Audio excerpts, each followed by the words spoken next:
We've done it again. Here we are. We made it. We made it. Sleepy day today, man. Sleepy day today. Just never woke up. I'm still not awake, honestly. I'm just like, this is me. No reason. Slept fine, right? Everything's fine. Just woke up and never really woke up. Just spent the whole day like this. And today I'm having one of these days that really reminds me, like, how a single negative comment can really, like, it doesn't matter how much love and how much positive feedback I get. When someone hits me with, like, a negative comment or a negative thing, like, I like to pretend as though I'm going to just, like, in the moment, I just go, like, oh, well, what can you do, right? And you, like, walk by. And someone said on one of my, I share my video around, right, on Reddit and the places that let me, because I get banned, I'll get my stuff removed, and I'll even be banned from some subreddits, and that's fine. I'm not saying that as if it's like a controversial thing. Like, some places just don't want you to upload like daily videos or that kind of thing. They just want it to be like news sources or blog posts or anything. Anyway, each subreddit has their own rule, so on and so forth. And I shared one of my videos like a couple of days ago on a place that I normally do, right? And my videos don't really do that well on that subreddit generally. But it's one of the places that lets me share, so I share there. And someone just comments on my video, "Hey Harry, how you doing? Stop posting, this stuff is so cringy," right? That's essentially what the comment was. And at the moment, I literally responded with just like, "Hey, be nicer, man. Like, just don't follow me then. Like, block me, right? Like, just block me. You'll never see my stuff again." And I don't really care, but for whatever reason, like, that comment just like I'll be sitting, like, all day today, I'm just sitting here, like, I'm drinking my coffee or like looking around or typing something out or playing with my dog, and that comment just keeps coming back around on me and keeps coming back around me, and I try to release it. I try to send it to the, just like try to do a bit of meditation, a little meditation moment, just release it into the, and then just keeps coming, and it's annoying. Like, it's annoying mainly, like, it's because I don't care. Like, I'm not going to suddenly stop doing what I'm doing. Not going to stop sharing what I do, and I'm not going to stop doing it because one guy said I was cringy, right? And, like, for all I know, it's like a 12-year-old. It's like, yeah, of course a 12-year-old is going to think I'm cringy because a 12-year-old doesn't know what the fuck is going on in the world at all. But it's annoying. Like, it's just annoying how it kind of, like, keeps coming around back on me, and I like, it's one negative comment, and I can't seem to shake it. It's really dumb. So I think it's something intrinsic about the human brain, how it works. How, like, you can receive a whole bunch of positive comments and you can receive a whole bunch of positive feedback. But if one person gives you, like, a negative vibe or a negative kind of thing, then your brain gets into, like, oh, what did you do wrong? And, like, what can you do to fix it? And how can you change it? And all. Oh my, you gotta focus. Like, if, oh my goodness, one person didn't like you, something's wrong with you.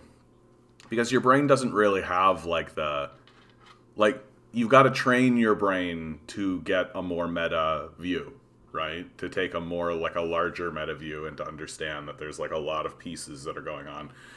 But there's always a part of your brain that's literally like, you are a monkey living in the monkey space. Monkey, be the monkey. What's in front of you? What's in front of you? What's in front of you, right? And that part of your brain is always going to be there. And it's that part of the brain that is like, remember, there's that one guy that didn't like you. There's that one person that didn't like you. There's that one person that didn't like you. And because it's a monkey, it doesn't understand that that person is, like, lives in Nebraska and might be a 12-year-old, right? Yes, shadow work is the answer. Tracking down what's happening in your psyche. Yeah, I know what you're talking about with that. And I've been meaning to get a little bit deeper into Carl Jung. Especially, I've been fascinated by Carl Jung's red book, Titanium Crow. Titanium Crow. Wow. That's an epic name, bro. Titanium Crow. That's a cool name. I don't think I've ever seen you in the chat. Good to see you. Hope you're here to participate. Imposter. Yeah, I know, right? Exactly. Like, there is a bit of that too, isn't there? Like, what am I doing here? Like, what is this even? Like, I don't have the right to be successful. And we're exactly grinning. That's the solution, right? You guys gotta be, you're too nice to me. You guys gotta be rougher with me.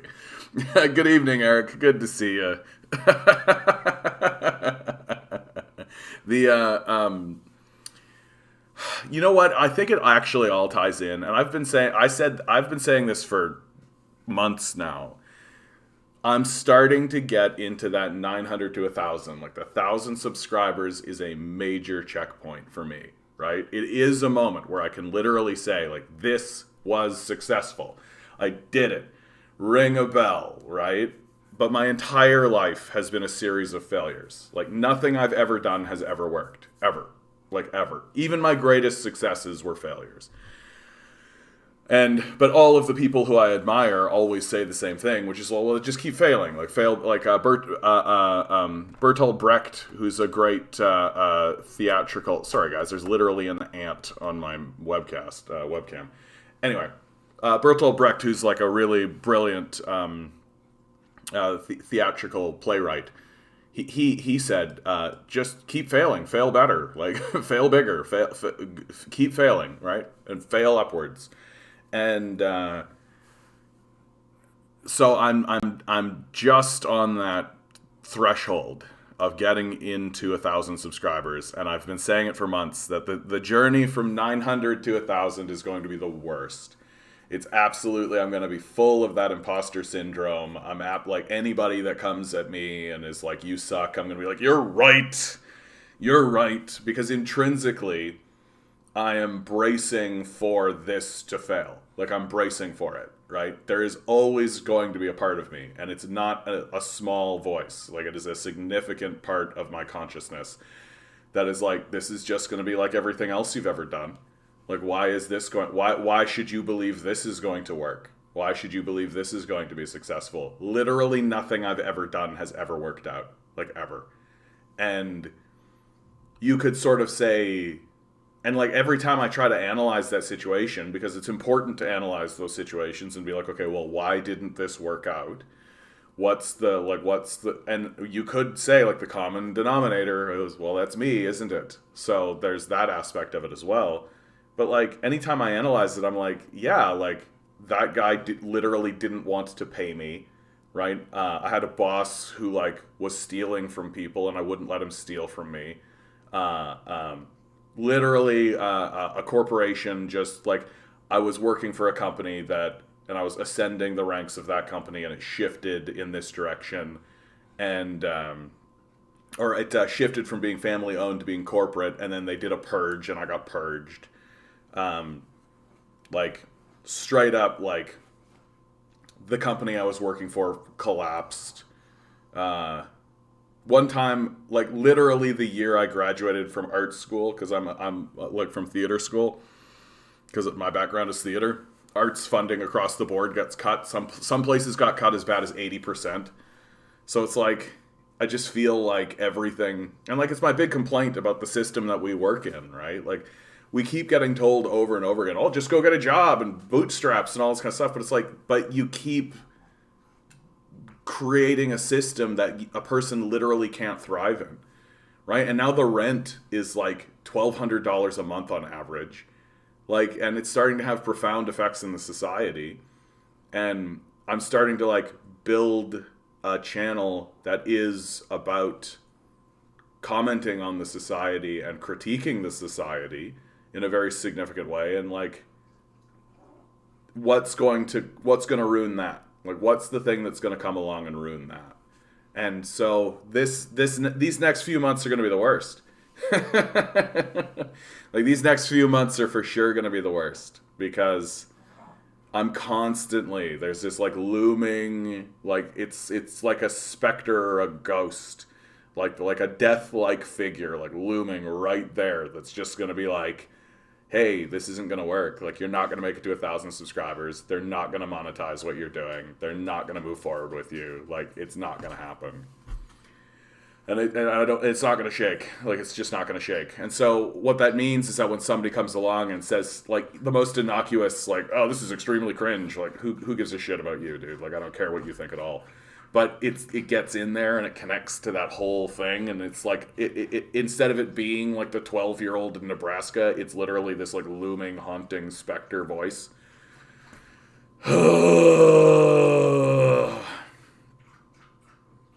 Anyway, great message about the push to privatize healthcare in today's graveyard walk. This issue needs to be hammered at. It affects us.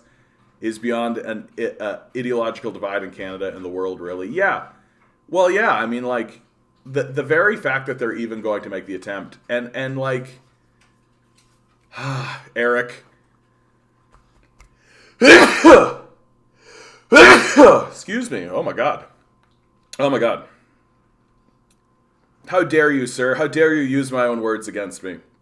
Yeah, you're right, though. You are right. Well, and the thing about the privatized healthcare conversation is that, like, these conservatives, they can't simply be doing it in order, like, if they managed to do it, I think they would be fine with that and they'd be happy about it. But they have to know that it's a political non-starter, right? They have to know that it doesn't actually, like, it's not going to gain traction in the populace. So my theory about why they're pushing on it is because they need to chase people into the liberal conservative umbrella, right? They need people to stay in the liberal conservative umbrella because that's where the capitalist power lives. That the capitalists are happy if you're voting conservative or liberal, so they need to make the conservatives so unappealing that people are scared of them and they run to the conservatives. Right? Like that or run to the liberals, I should say. And then it really reinforces this narrative of, oh, well, if we don't vote liberal and the conservative gets in, and then our healthcare is privatized, right? So it's a grift across the board, if you ask me, and it's a grift that the liberals are a part of. Like, if the liberals weren't part of the grift, they would be passing pharmacare. Like, they would actually be doing this stuff. But they're part of it, right? Just maintain the status quo, maintain all of this stuff. Don't actually improve the society in any meaningful way. And then when people get fed up with your bullshit, well, what happens? The conservative comes in and fucks everyone over. And then a liberal comes in and maintains the new status quo that's set by the conservatives. That's how it works. And we all keep voting for it. How dare I use your own words against you? Those are my favorite arguments that make people cringe. Yeah, for sure, bud. Good to see you, Major. Changing your icon yet again. Good to see. Good to see. All right, guys. Let's get into the pick of the day. I'm going to say... Here we go for today's number. Feel like a 4. It's January 14, 2022. The great and powerful David Lynch. 10 balls. Each ball has a number. Numbers 1 through 10. Here we go. Swirl the numbers. Swirl the numbers. Oh, we only got a 30% chance, 40% chance now. What did I say, 4? Pick a number. Yeah, all right, here we go. Today's number is... Bibbidi bobbidi. 3. Grinning.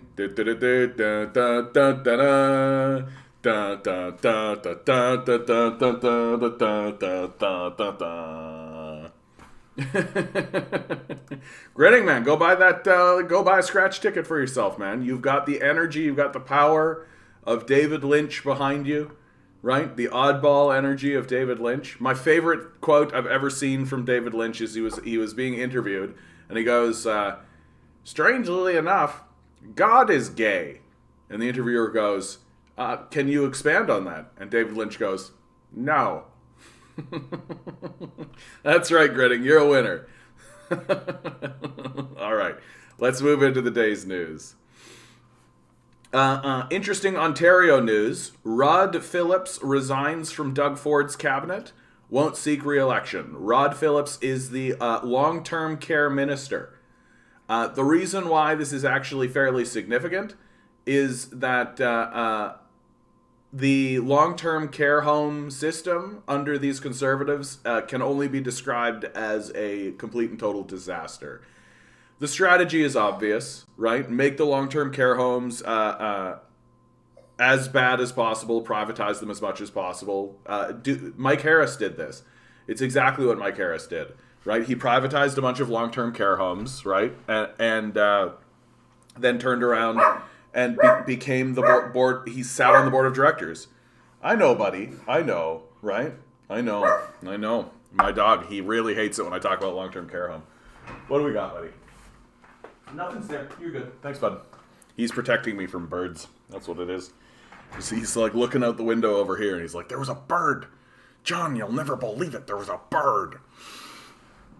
And so Rod Phillips, I think, is he's resigning because he understands, like, if your job is to try to make the best long-term care system that you can, but you're part of an organization whose role is to abuse the elderly for money, right? That's what it is.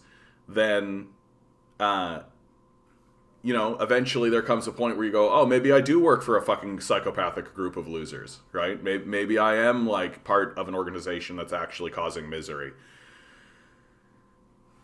And so he's just not continuing. He's resigning, and it shows a weakness in my view, right?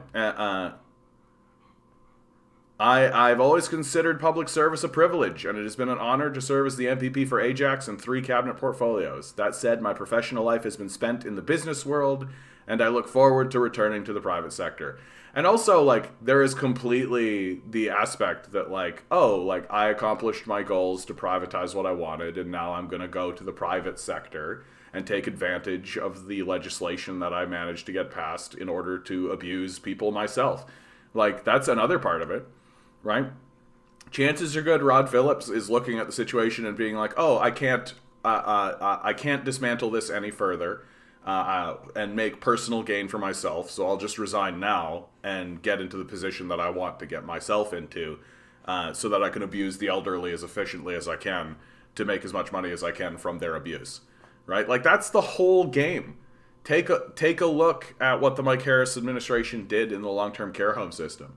Like, it doesn't, you don't have to be a genius to figure this out. The military in the middle of the corona, the first wave of corona, went into the long-term care homes, and their report coming out was straightforwardly that the private long-term care homes were worse off.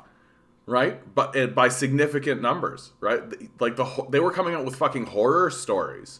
Things that you would not accept if they were happening to your own grandparent, right? Like, literally old people being abandoned in rooms, they can't get a glass of water, moldy food, bug infestations, just like gross, just straight up gross shit. And these reports reinforce my own experience. Like, I used to be in funeral services, right? Until my boss was attempting to steal from us. I wouldn't let him, and so he fired me, right? Like, what goes on in the funeral home system is absolutely fucking brutal, guys. Like, the more I think about it and the farther I get away from it, the more I'm like, it is absurd that the funeral care system is mainly privatized. Like, it is an absurdism. And the bullshit that happens in that industry because of it is intense. But, like, I would go into these long-term care homes. My job was to go into long-term care homes and people's homes and crime scenes, all of that kind of stuff, and take the deceased to wherever they needed to go, whether it be a hospital, whether it be the city morgue, right? All of that kind of stuff. And and I would often go into private long-term care facilities, and it was obvious that the staff was overwhelmed. It was obvious that people didn't know what was going on.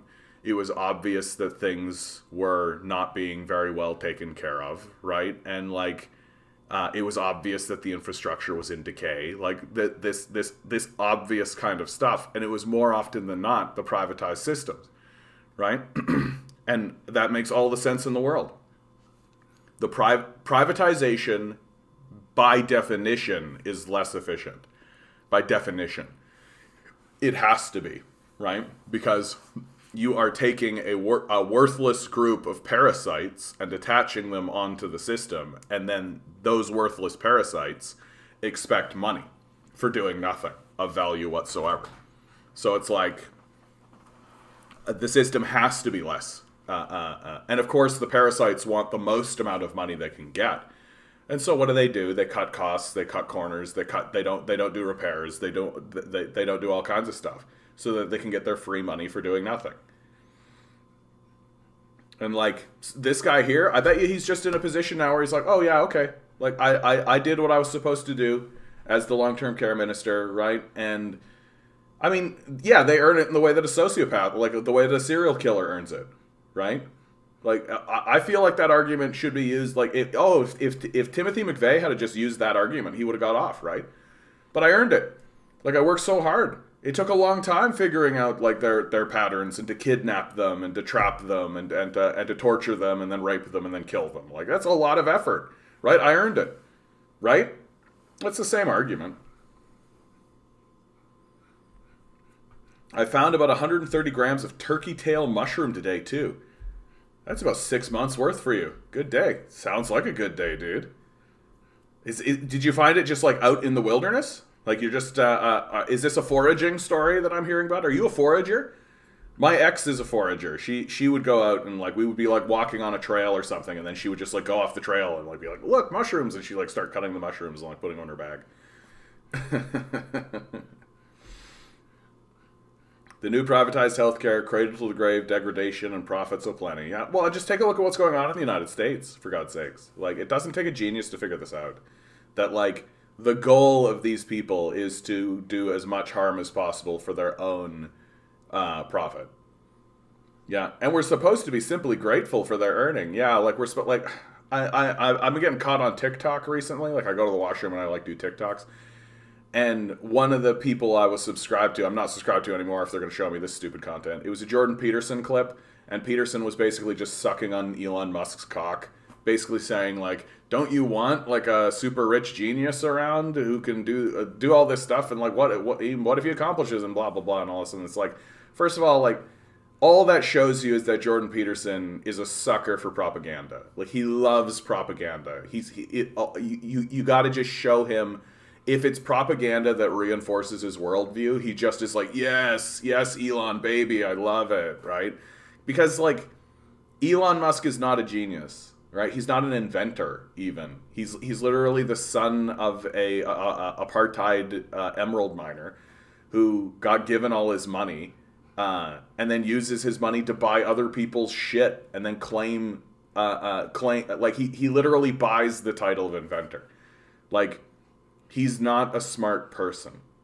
Very simply put, like, Elon Musk is not a smart person. I actually think that Elon Musk is below average intelligence, right?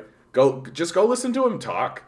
Like, just go listen to him talk. He doesn't sound smart, right? Like, it sounds like he has stuff written for him and that he says the words that are on the paper. So he has the ability to, like, read. Good for him.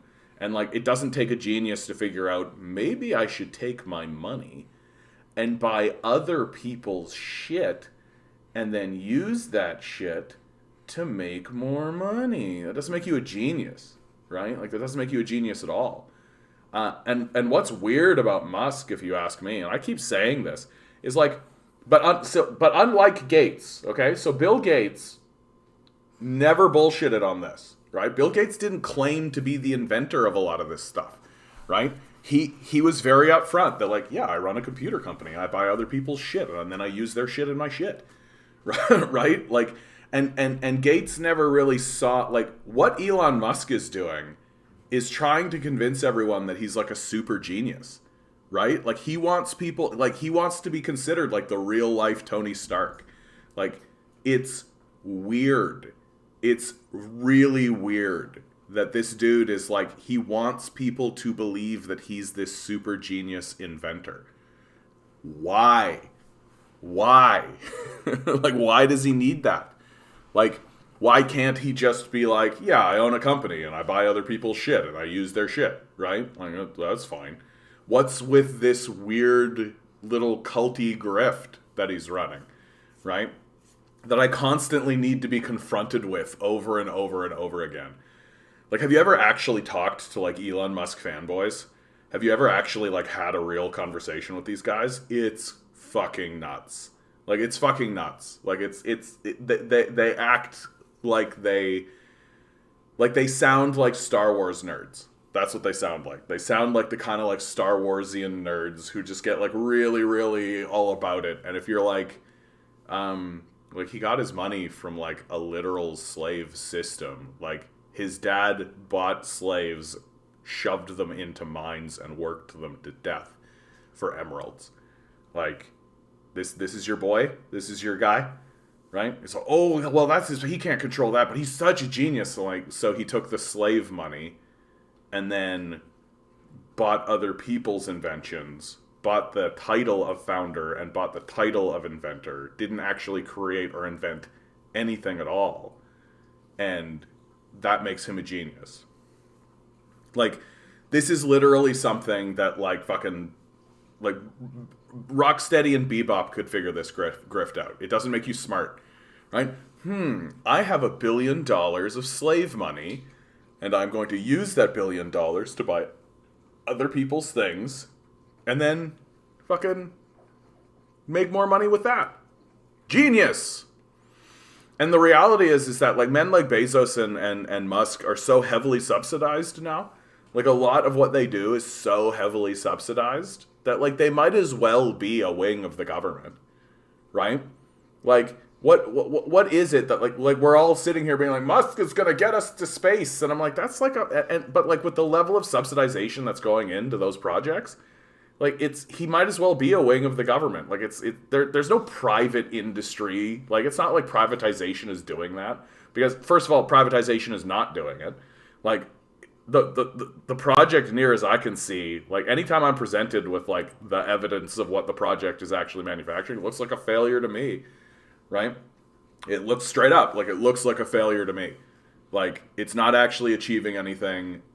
Very stupid decisions are very clearly being made. Like Elon Musk's Loop project, where it's like a tunnel underground that you drive cars in, which I'm just like, what the fuck? Like, it's the most inefficient way to do things.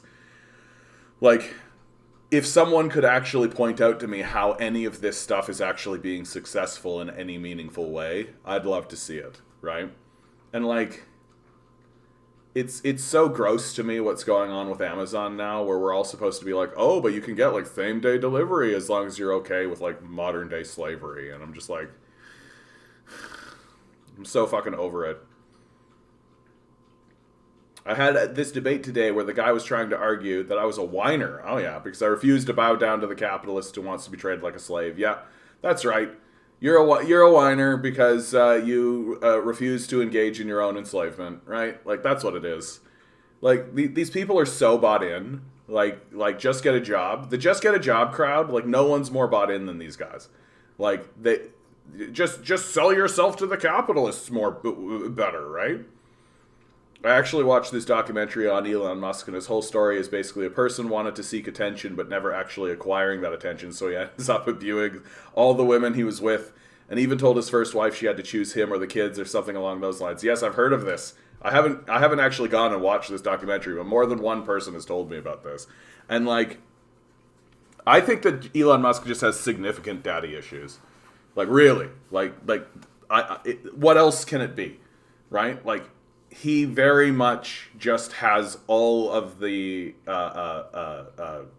attributes of someone whose dad never hugged them and never loved them and, like, never said I love you, never did all that kind of stuff. And so now they're trying to do everything they can to, like, if I get to Mars, then daddy will love me, right? Like, daddy can't not be proud of me now, right? That he would be, like, standing on the face of Mars looking at the space, and then there'd be, like, the image of his father would come up behind him, and he would see the image be like, I love you, son, and it would, like, fade, and the single tear would, and then he would, like, die, and that would be the end of Elon Musk's, like, positive movie experience. And it's just like, and we're all supposed to look at that and be like, oh wow, he's so what, oh. Just like, like, grow up, dude. Like, grow the fuck up. Like, yeah, sorry your daddy was a slaver, right? Like, sorry he abused you, and sorry he neglected you, right? Which that neglect is the reason why you neglect and abuse the women that you're around, right? Because you take the treatment that your father gave you and you give it to the rest of the world, and you're not really active in the world. You're just reacting to everything going around you, and you have to prove to everybody that you're the like smartest man in the room all the time, right? And the reason why he's so cruel and abusive to everybody around him is because he knows that he's not very smart, and he's concerned that everybody else around him has figured out that he's not very smart, right? Because he isn't very smart, right? That he would actually probably be a happier individual and probably be better off in his own life if he just like accepted that his dad was probably a nightmare psychopath and accepted that, like, yeah, like, I don't need to be smart. Like, I don't need to be seen as this intelligent, smart person. I could just be, like, a normal person. They will never acknowledge yet those Subside or even his latest adventure with the New York Tunnel. Yeah, and, like, he's surrounded by yes men. This is the danger of a billionaire, right? Is that you can literally just surround yourself with people who can't say no to you. And if they do say no to you, you just get rid of them. Right? Like, everything is a financial transaction. There's no such thing as an honest relationship. All relationships are financial transactions. Like, I feel so dirty. I just got a bunch of computer parts, all from Amazon, not because of the shipping time, because all the retailers sell there. Yeah, and they were all the lowest price. Yeah. Like, that's how it goes, right? We live in, like, a monopoly capitalism, right? That eventually there will come a point where we can't not interact with this, right? Like, it's simply not enough to say, well, don't shop with Amazon then. Well, but you can't not. Like, you have to shop with Amazon. There's no other alternative, right? And even if you seek out or try to find alternatives, like, and many of these people, like, let's say you find the item you're looking for on Amazon, but then you go to their website in order to order from them directly, they themselves will say, oh, okay, great, but it ships through Amazon, right? So if you're ordering it, like, online, and then now it's starting to get to the point where even if you go to, like, the brick and mortar store, right, and they have what you want, well, guess who's delivering to them, right? So, like, Amazon is literally part of every aspect of the distribution chain anymore, so you can't not interact with them, and, like, because of the nature of how capitalism works, right? It chases out all competitors. Like, if you do have two competitors, well, one will win, the other will lose, right? That's what happens. And then the one that wins buys up all the assets of the one that lost, grows, and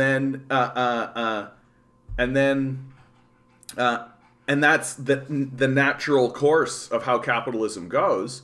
And the only way that we can counteract it is if we individually, each and every time it happens, which is how the system functions, smash it down, right? But by the time you actually manage to smash it down, another one has come up to take its place. Or if you smash it apart, it'll just reform itself. And it can reform itself and monopolize the market faster than you can organize in order to legislate against it. And now it's getting to the point where the billionaire class is so overwhelmingly powerful and so overwhelmingly big that they can buy the system that's supposed to actually be the check against them. So they can throw up all these blockades and throw up all of these legal problems so that you can never actually even get in front of a judge to be like, this is a monopoly and it should be broken apart. Well, they buy the judge. And so the judge can be like, I don't know, you've really got to prove that that's the case. You know, you got to really show the documentation. And so you got to, like, spend a whole fucking ton of time showing that this is the case. And even then, the judge would be like, oh, this is such a big, sweeping kind of a thing, right? And they can really stall it out and, like, really make this take a whole lot of time. Because, like, if you have billions of dollars, like, how much do you need to give to a judge? Like, how much, like... And you don't need to, like, give it to the judge, but you could be like, hey, I'm going to fund your campaign, right? That's completely legal to do, right? I'll fund your campaign because judges in the United States are fucking elected, which is insane. Like, that's insane. It's insane that judges are elected. Like, that's brutal. I can't think of a dumber thing to do than to elect judges. Like, what are you talking about? Yeah. We're priced out to shop anywhere else. Yeah. Good to see you, Nick. Good to see you, Vince. Yeah, they had like 90% of my parts already on Ontario Amazon warehouse. Exactly, right? And that's always how it's going to be. It's always going to be that way. Yeah, exactly, Nick, a donor's trust. Vince has an Ajax story. The Ontario NDP have really populist mayor of Ajax as a candidate for June, so I think Ajax is going orange. Most people I know living here think the same. Did you hear that Sam Cedar might go on Jackson Hinkle's show to debate progressives and voting Democrat versus third party? Why take what Sam Cedar and the Young Turks have say seriously? They're liberals. I mean, you do have to engage, like to a degree. There needs to be engagement. It's like what I say about Joe Rogan. Like Rogan's kind of gone off the rails on certain subjects, like the anti-vax stuff, the trans stuff for sure. But he's huge, right? You can't ignore them, and you shouldn't ignore someone like Sam Cedar, and you shouldn't ignore someone like the Young Turks. Like if you had, like if I had the opportunity to speak with Sam Cedar or the Young Turks and to debate them, I would take it, right? Mainly because, especially Sam Cedar, like the Young Turks I think a little bit differently of now, but Sam Cedar I think debates in good faith. I think that he is interested in the truth. I don't think that he's espousing something because he is being paid to say it. I think that he believes what he says, and I don't think that he is simply the biggest problem I have with the way that all of these commentators are talking, and I think it's true of Jason Hinkle too, but incidentally, is that there's this sense of like dunking. It's like we're constantly looking for the dunk, right? Like instead of it being us coming together and trying to like, I would prefer the conversation between these kinds of figures be like a collective project, right?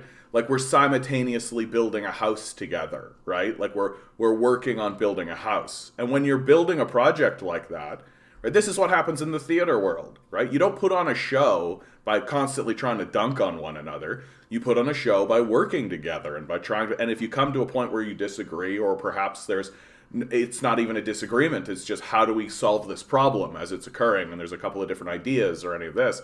Well, you do it together, and you make concessions, or you concede points, or you and then you all kind of collectively agree, and you move forward from that agreement point, right? And when I take a look at how all of these guys are talking to one another, they're not talking to one another that way. They're not talking to one another in an attempt to collectively build a larger project. They're talking to one another to like dunk, because they know that their viewership will be like, oh, and that's what they actually want to see. And it's my major critique of I mean, there isn't a leftist movement in the United States, but anything that kind of considers itself a little bit more to the left, they care more about their business than they care about the movement. Like that's really my main critique of people like Cedar, and it appears someone like Jackson Hinkle as well. Like they care about their business, and if they have to sacrifice any kind of social organization or any kind of unification with one another, they'll do it. And that bleeds into how they report on things as well, right? Like it's always about owning each other. It's always about like, oh, Dorr discredits himself, right? Like Chris Hedges schools Kalinske, and I'm just like,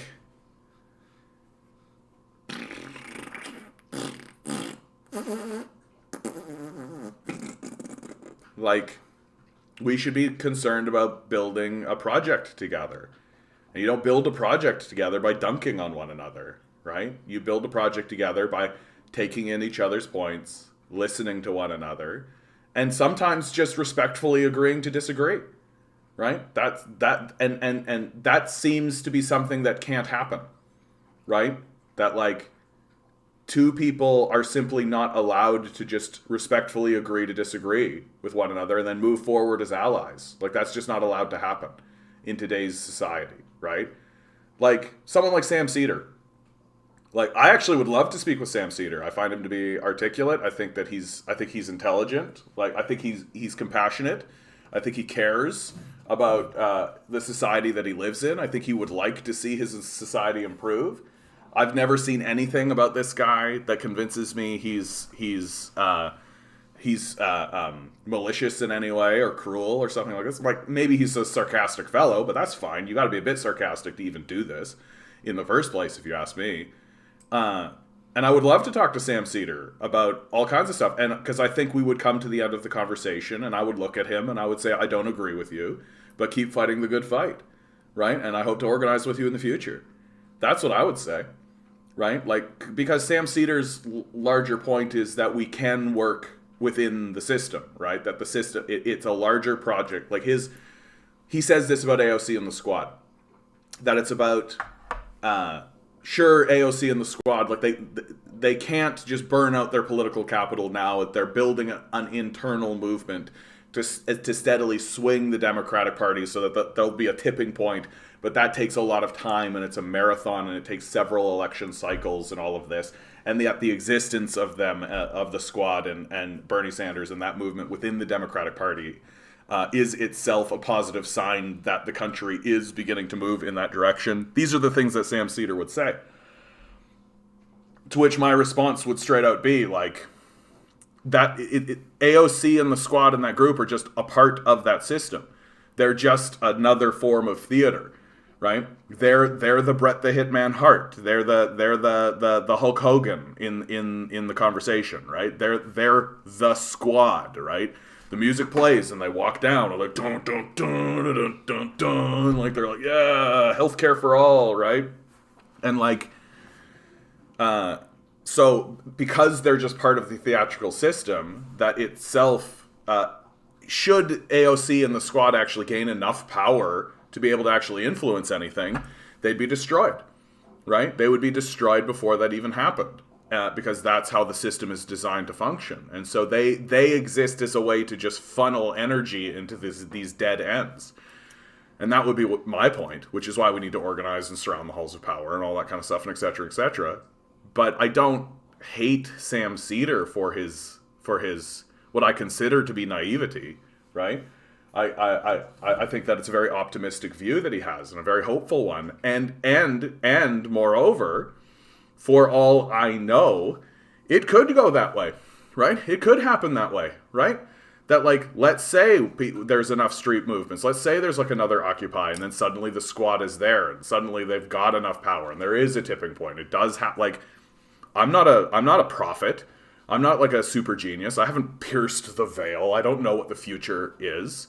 And so for all I know, Cedar might be correct, right?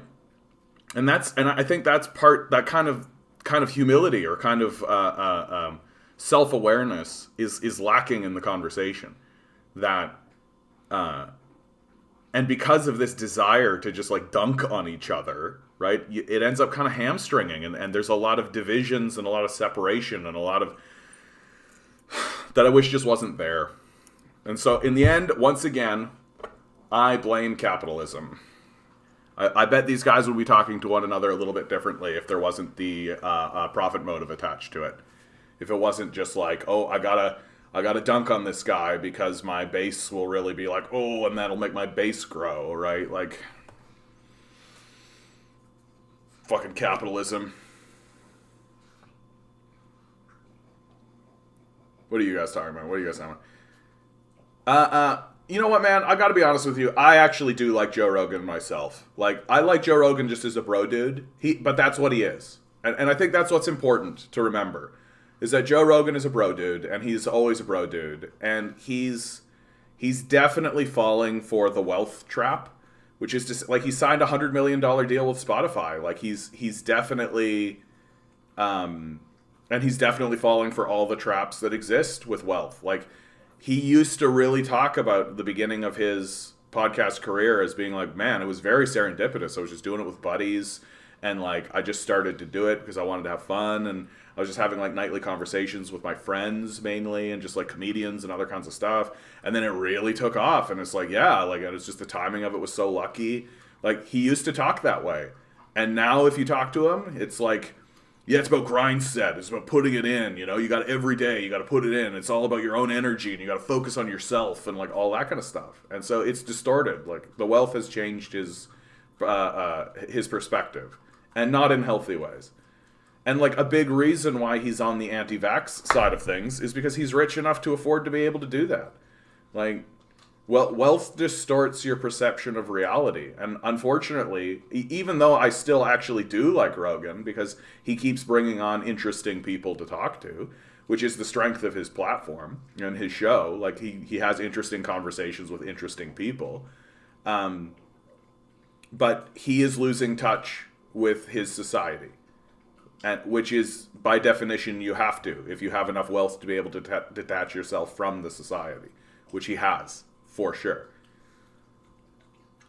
And I mean, but as long as you understand all of that, like, yeah, watch Joe Rogan. Listen to Joe Rogan. He has interesting people on. Like, he does. He has interesting people on.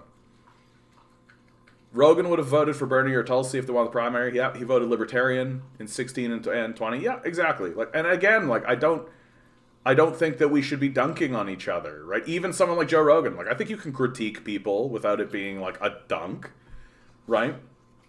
Like, I think Joe Rogan should give his money to the poor. Start hanging out with some leftists. Like, but I think most people should act that way, so. Yeah, Rogan's not perfect. He's on the right track, yeah. TYT is a network now, mostly progressive commentators. Anna Kasparian is probably the most left, as she constantly contributes to the Jacobin. Well, they got a bit more tied in with the Democratic Party directly. Since, what's his name, Cenk Uygur, he actually ran for office, and that really was a weird little shifting point for them. And again, like, I don't hate them for it, but it definitely changed their worldview, and it definitely changed the way they were acting. And, I mean, Anna Kasparian had actually a moment where she accused... what's his name? Aaron Matei. She accused Aaron Matei of being like an Assad toady or something like this, and it's like because he reported on the truth of the chemical attack propaganda that it was total bullshit, right? And because he reported on the truth of this makes him an Assad toady, and it's like, come on, dude, like that's not how it works, and you know that's not how it works. Like people who are interested in what the truth is are not beholden to any particular leader or any particular idea, right? Our leader is the truth. Our leader is what's actually real and what's actually going on. And just because the evidence contravenes the propaganda coming out of the State Department doesn't mean that you're automatically 100% like on the side of Assad, for example. Yeah, I'll stand with anyone against capitalism and imperialism. Absolutely. I have no idea how many times I have to talk to be asked them, let's agree to disagree. Very rare that people will do that. Yeah, exactly. No, because it's like, there's got to be a winner. There's got to be a dunk, right? And Cedar is a vote blue no matter who, Democrat, who is against forced to vote and defended AOC, voting present for the Iron Dome Fund. Yeah, no, absolutely. He's a centrist, European social democrat. Yep. No, that's a fair assessment of who he is. And moreover, I don't necessarily think that there's anything intrinsically wrong with that. Right? I am a communist. I have a communist perspective. I'm trying to organize a revolutionary force because I believe the system itself cannot be reformed, but he believes it can be reformed. Right? And that would be our central disagreement. But I don't hate him because of that, nor do I feel like I should be able to dunk on him. Because at the end of the day, for all we know, enough energy will galvanize and reform will begin to happen, right? Like, it's not a surefire that, like, this delves at, like, we dive into fascism and all this kind of stuff. Like, that's not a guarantee. We can't predict the future, but we can stand and be like, okay, but there's, like, evidence and we have some ideas and some facts. And what matters to me most in all of this is that the conversation shifts further to the left and that the people on the left of the conversation begin being heard at all, right? Like, I am not sitting here saying that, like, everything needs to just become communist all the time and fuck all this kind of stuff, but, like, we are in a period of time now where if there is, like, a panel show, the panel show is literally, like, a far-right fascist, a like Bush era neocon, right? Like a Biden Democrat, and then maybe like a professor who's like politically to the center right. And that's the whole conversation, right? and like maybe they'll let someone like Sam Cedar, who's like a European Social Democrat, on now, and he'll be the socialist, right? And that's the framework of the conversation. And my hope is that all I'm saying is it would be nice if they would widen that a little bit, and there would be someone on the panel who is like, so take like the housing crisis, right? So the range of conversation that's allowed on like a panel show is homeless people should starve in the streets. Homeless people should just get jobs. We should reinforce the social safety net that exists, right? And if you get to the farthest left that we're allowed to talk about, we should put minor taxes on home speculation, right? And that's like the array. And I'm basically saying, how about we push this a little bit like that and put one person here who says, hey, we could just take houses and give them to homeless people, right? Like we could do that, and then you'd have this array, right, of people who are like, let's abandon the homeless, all the way over to let's give the homeless houses, right? But right now the conversation is that someone like Sam Cedar is basically as far to the left as the conversation is allowed to go.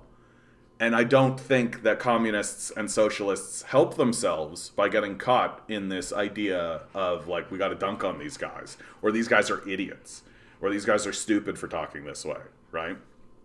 Like someone like Sam Cedar is ostensibly our ally, right? He wants to see healthcare for all for everybody. He wants to see there are places where we agree very sharply. It's just, how do we get there? And honestly, at this stage in the game, if someone is even saying, how do we get this for someone, that's good enough, right? Like, we're living in a society where there is a genuine conversation about whether or not people should have access to food and shelter, right? It's not about does everyone get food and shelter. We're genuinely saying some people should not have food and shelter, right? So if a person is saying, how do we get everyone food and shelter, that's a person who's worth talking to, because they're at least attempting to solve the problem.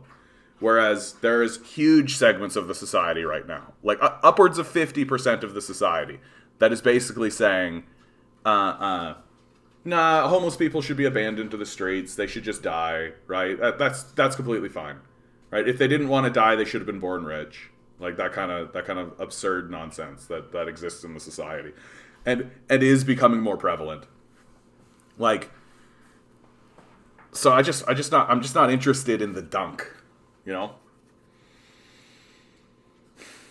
Anyway. Yabba yabba yabba. I talked about that for way too long, but you know what? It's my channel and it's Friday. It's fuck around Friday. I'm gonna talk about what I want. Oh. Yeah, too bad they're fascists, yeah. Fascism is a problem, dude. Like, it's a big problem. Yeah, that sounds like something a crony might say, way too entrenched. I don't know who you're referring to there. The entire squad is entrenched in neoliberalism. Yeah, but like this is an important thing to remember, is like neoliberalism is the prevailing ideology, right? It's the ideology of a death cult, and the death cult has taken over, but like it is a bit much to ask people to completely free themselves of it. Right? As much as I would love if they did, I'd be a huge fan if like the squad started standing up and be like, hey, I've been reading Mao. Hey, I read some Stalin. Hey, I read some Lenin. Right? Did you know that in Russia, the rent was only 4% of someone's earnings? Wow. Like, what's going on there? Right? That'd be cool if they did that. But in America especially, like, things are so awash. Like, there are entire institutions that are producing like people who actually think neoliberalism works, and those people have become like the prevalent, like, politicians talk to those guys, right? And they're delusional because it's a religious ideology. It has nothing to do with economics. And when it fails, as it does, right? And you're actually seeing this happen in America, like people like Robert Reich or Larry Summers even, right? As neoliberalism continues to fail, you see these guys being like, okay, like this economic system they call economic system it's failing. Like, it's not actually, it doesn't have the outcomes we think, and so they're struggling to try and find a different way, and many of them end up being Keynesians, going in that direction and all of this.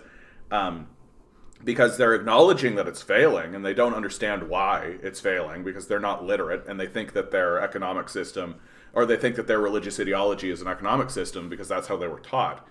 And so the problem that we're facing is that everybody at the higher upper echelon was trained in this religious ideology as if it was an economic system, but then now they're the teachers, right?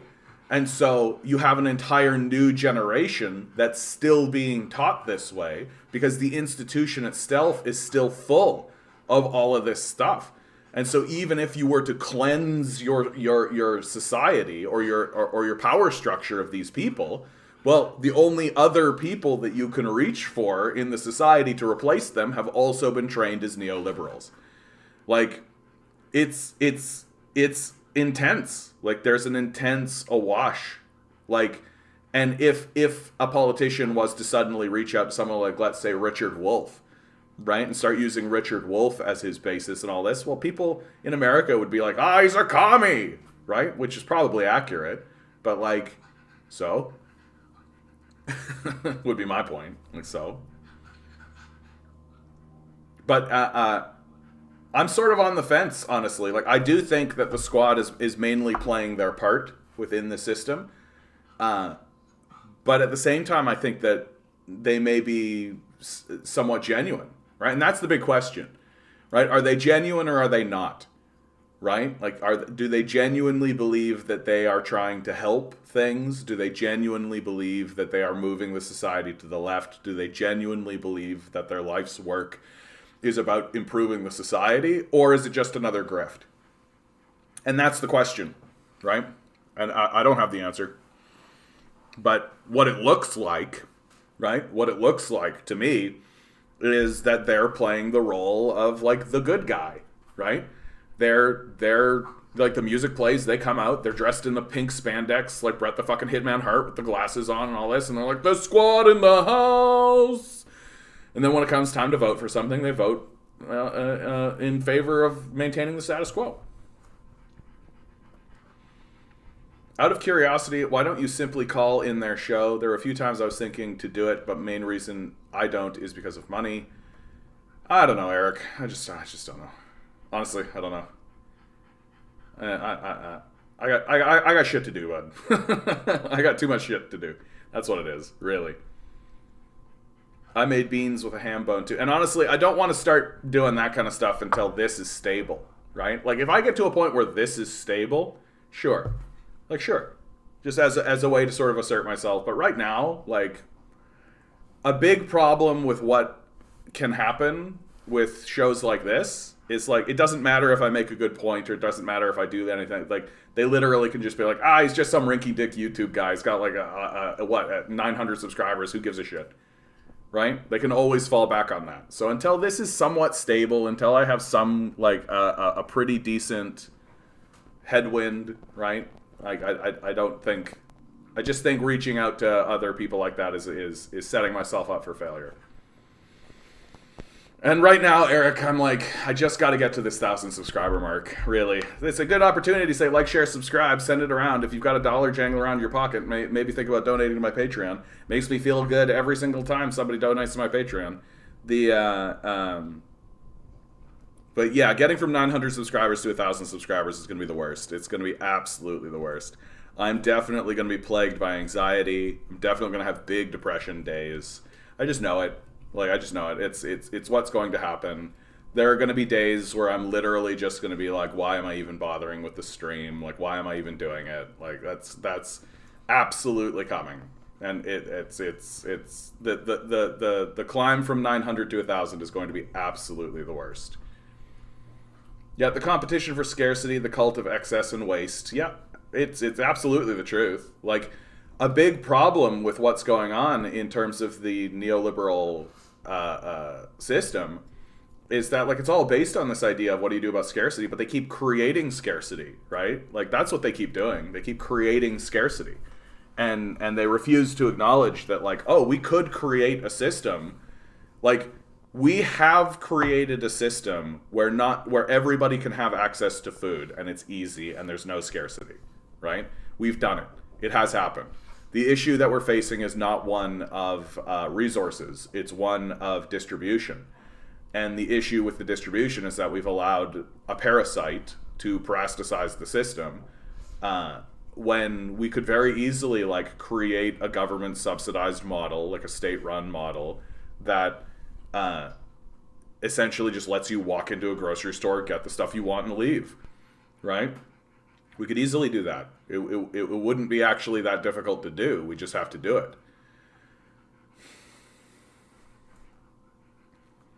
However, he has literally no interest to move towards the right because he sees its hellscape and something is the La La Land. Yeah.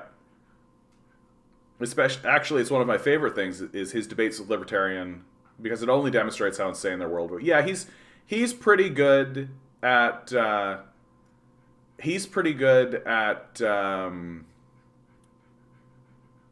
Sam Cedar is pretty good at letting people hang themselves. Like that's what I really like about Sam Cedar, is that like sometimes he asserts himself, right? Sometimes he does this, but he really I've seen him do it on several occasions with the libertarian types, where he's just like talking to them, and then he'll just like ask a leading question, right? And then they'll take the bait, and then he'll be like, okay, well then if that's true, then doesn't that mean this? And you can see that the libertarian is just like wriggling on the hook, right? Because libertarians fundamentally haven't actually thought through their ideology, because they refuse to acknowledge the structure of the system that they live in.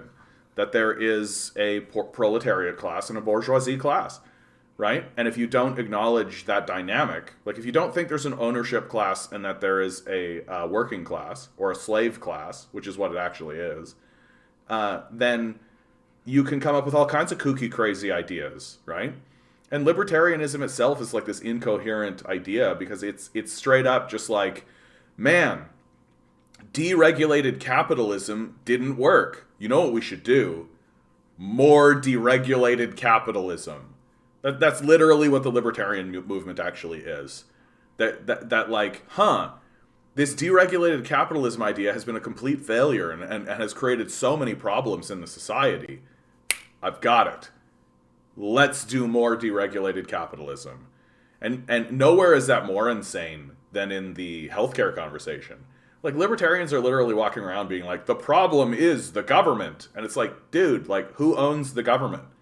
Like, get to that point when you're talking to libertarians faster, right? Really get to that point faster. Like, ask them straight out, who owns the government, right? Like, it's not you or me. Like, we don't have any influence on like, and what, do you need the Harvard study? Do you need the Princeton study? Do you need the Oxford study?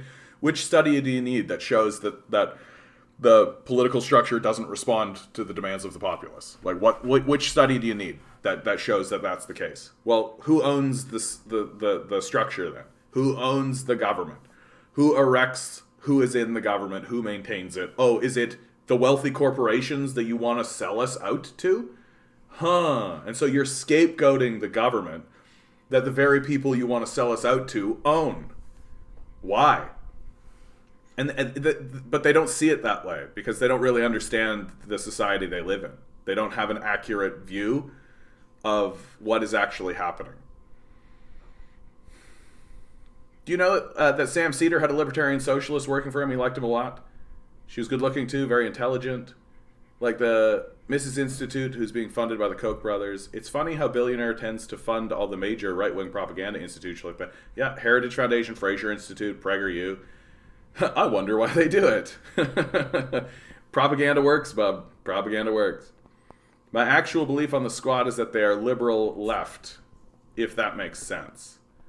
I mean, I think that they're not ingenuine when they say that they are like democratic socialists, like Finnish socialists, right?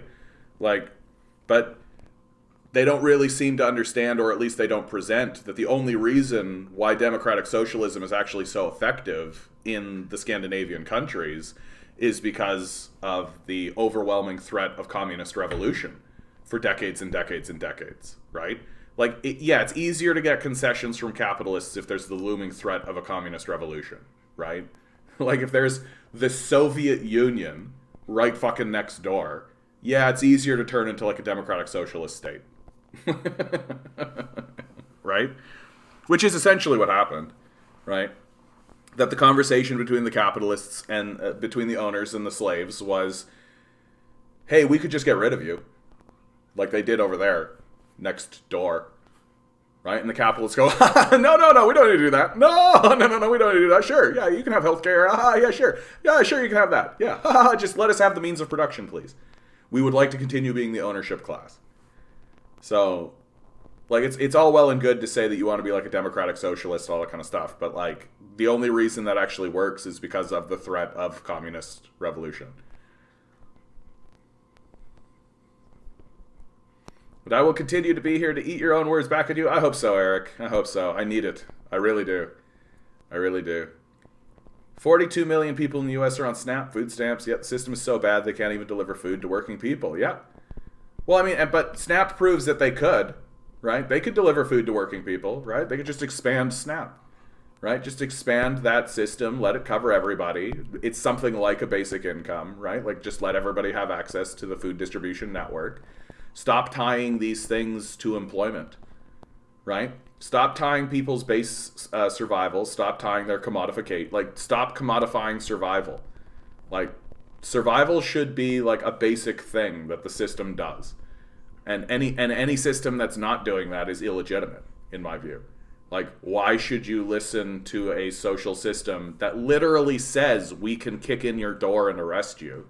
Like, that literally has the monopoly on violence, has the looming sense of threat, that can control and dominate your entire life if it would like, but it doesn't actually say, yeah, but food and shelter are good, right? That's an illegitimate system. You don't need to pay attention to it, right? If it's not providing food and shelter, you don't need to abide. Like that would be like being in a relationship with someone who wouldn't let you have food unless you, I don't know, serviced them sexually, right? Like, do you think that's a healthy relationship?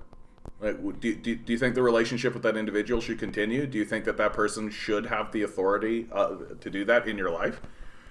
No, I don't think so. Like, no, and I don't think anybody would take that seriously, right? I think that anyone would call that a form of abuse, right? And yet we accept that every single day in our lives. Like, we live in a structure that withholds food and shelter from us unless we sell ourselves to a market dominated by billionaires. That's what the structure of the system is. And anybody who disagrees with that is Looney Tunes crazy go nuts. Food and shelter is withheld from us unless we sell ourselves to a labor market that is dominated by billionaires. That's what's happening, right? And I'll say it again. Anybody who wants to disagree with me on that point is Looney Tunes. Like Looney Tunes. That is a central fundamental truth that is observable. You can see it with your eyes. Like, the people who pretend like that's not the case, or pretend like it doesn't matter, or really downplay it, are no different than the people who are like, don't look up. Comet's coming, right? Don't look up, right? It's the same. Just like Looney Tunes out to lunch. And we call them libertarians. As a libertarian socialist, I absolutely hate them and call them as faux libertarians. Yeah. Well, and yeah, Murray Rothbard, took the Libertarian Manifesto as the enslavement of the worker. And remember, like, in America, the term libertarian was inverted. That libertarians were largely about how do we get food and shelter to people? Like, they were more egalitarian in their worldview, right? They weren't about selling people out to corporations. That European libertarians were actually very skeptical of corporate power, right? And acknowledged that, corporate power is a power structure as well. That isn't actually that much different. And European libertarians acknowledged that businesses were totalitarian dictatorships, right? Like, businesses are totalitarian dictatorships structurally, by design. That's how they operate. And we're supposed to operate within these totalitarian dictatorships as if it's completely normal. Like, this is the way that we're supposed to live most of our lives. No thanks. Yeah, I remember kids, when capitalism fails, blame the government for all the problems. Yeah, one of the most insane things that I've read in Murray Rothbard book, he argued that if someone incites a mob, they're not responsible unless he participates in the riot or he is the owner of an institution who leads those people to violence. So Trump inciting the January 6th insurrection is totally fine for Murray Rothbard because of free speech. Yeah, that's Looney Tunes, dude. Like, in inciting violence, right? Inciting violence, inciting a mob is a crime, right? Like that like very, and a very black and white kind of thing. Like, no, these libertarian types, man, they really get into like Looney Tunes places. Like they go off the rails in significant way. Like and dehumanize people, right? Like, libertarians are like the type of people, American libertarians are the type of people who are going to like argue in order to they would argue that like black slaves had it better. Like that's the kind of shit that comes out of their mouths. They're like, yeah, black slaves had it better than black people have today, right? They got free food and shelter. What's going on? Psychic vampires. Yeah. Some truth to that, Nick. Truth to that. All right. I'm going to move into this because I think this is interesting. Always interesting to take a look at the most recent Abacus data about the public mood in the Canadian public. This is as of January 14th, so literally came out today. Always very exciting. Always very exciting. The direction of the country. The general theme that you're going to see with the data that we're about to see here is how chaotic it is. You're going to see chaos is what you're going to see. So like Canada... direction of the country, Canada, 37% of the population thinks we're on the right track. 47% think we're on the wrong track. This is actually skewed from the rest of the world by about 10 points on both sides of it, right? So about 10% of the population, as opposed to the rest of the world, think that things are in the right direction instead of on the wrong track. And this is also heavily skewed when compared to the United States. So it's more like 15%, right? And here's the graph of it over time. Let's see if I can get a bigger... Yeah, that's nicer. Canada's the red line. As you can see, when I say chaotic, like, it really does... Like, there was a moment when we were lower than we are now in terms of the approval, right? And yeah, so there's a subjective nature of all of this, but it really does kind of show you how people are thinking, right, in this moment. And there was like an uptick here, and this uptick seems to align pretty closely with the decline of COVID, right? You can see down here, are we becoming more or less worried, right? Less worried is the green line. The red line is more worried. There really was a moment. Take a look, right? 41%, 15%. There really was a moment where people were like, yeah, no, I'm not worried anymore, you know? Things are... but you can see, right? See how chaotic this looks. This is really like, la, la, la, la, la, la, la, la, la, la, la. Like, it's chaos. People don't know what to think, right? People don't know what to think. People are... This picture right here that you're seeing right here is pretty accurate, right? That I would think that even the people who are saying that they're less worried are still pretty worried, right? Like there's a genuine concern going on in the populace, and they don't know what to think and they don't know where to go. Like that's really what I think is going on for the most part. People are upset with their political class. People are upset with their political structure. More and more voices like me are showing up and saying, yeah, and our political structure is literally not responding to it. Like, literally not responding to it. And pointing out more and more that, like, hey, have you noticed how these liberals keep saying they're going to do something and then they don't? Have you noticed that? Have you noticed how nothing keeps happening? Isn't that fun? Right? Isn't it fun how nothing keeps happening? They keep saying they're going to do stuff, but then nothing happens. Democracy is the rule of the people, but the people are stupid. Well, it's less about stupidity. Like, I'm as guilty as the next person as like trash talking the citizens of Canada, because I think the citizens of Canada do deserve a little bit of trash talking. That's fine, but like, we're so heavily propagandized. We're so bombarded with with this far right death cult ideology, this neoliberalism ideology that's coming out of the universities, that's coming out of the media, that's just being spoken about as if it's the truth, right? As if it's fact. And people really don't know who to turn to. Like, people don't know who to listen to. People don't know what is going on at all. And so, like, you can call them stupid or gullible, right? And I do think Canadians actually are quite gullible. But you have to accept, to a certain degree, that, like, even if they're not gullible, like, they still don't have the information. They still don't know who to listen to. They still don't know where to turn. Like, especially as their entire media apparatus. Okay, buddy, I know, right? Gullible Canadians, right? I know, buddy. Bird in the window. Bird in the window. You got him, bud. You got him, bud. You got him. Good boy. Good boy. Okay. Just because I called you a good boy, that doesn't mean you keep barking, okay? Thanks, bud. You got him.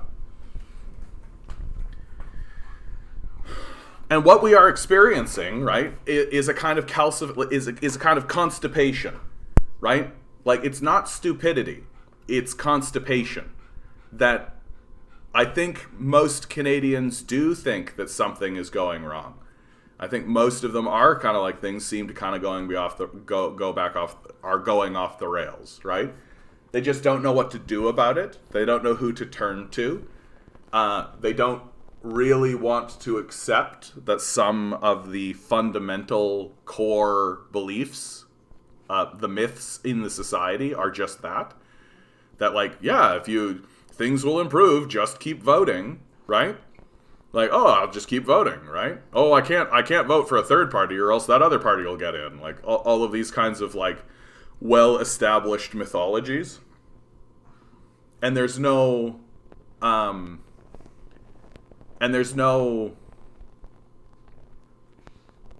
so it's turning into, like, an intellectual constipation, because nobody, and you can really see that in the last election, where nobody really moved, right? Like, that really shows you a kind of a constipation. It's very rare for a population to just vote the same way here in Canada.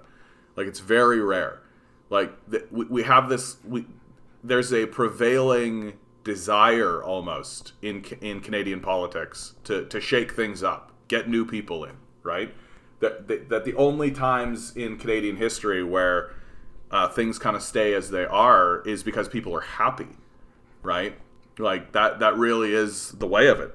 But because of the nature of the structure of the system, people will become unhappy with their governors after about 3 election cycles, because most political governments in Canada stop responding to the people after about the 2nd election cycle, because they run out of ideas and they run out of the desire to actually get anything done, right? That's generally what happens. Like, politicians, by the time they've been in office for about 16 years, so 3 election cycles, they really get complacent, and they really get into a position of, like, well, we did the things that we cared about, and, I don't really care to fight anymore. Like, I don't care to push back against these capitalists anymore, so I've got a cushy job waiting for me after this, so even if I get voted out, like, meh, right? And that's usually how it goes. Incidentally, these liberals are ruddering up against that, if you ask me. And you're seeing the major divisions. Like, here's an interesting one, too. Is the worst still yet to come? The uncertainty, the unsure crowd has remained somewhat stable throughout this period of time, but the uncertainty has increased a great deal. The worst behind crowd, well, that's declined significantly. And the worst to come, well, there was a moment where everyone was like, you know what? The worst is behind us. You can see it right here. It went in May, June, July, August. Everyone was like, it's behind us. The worst is behind us. The future is bright.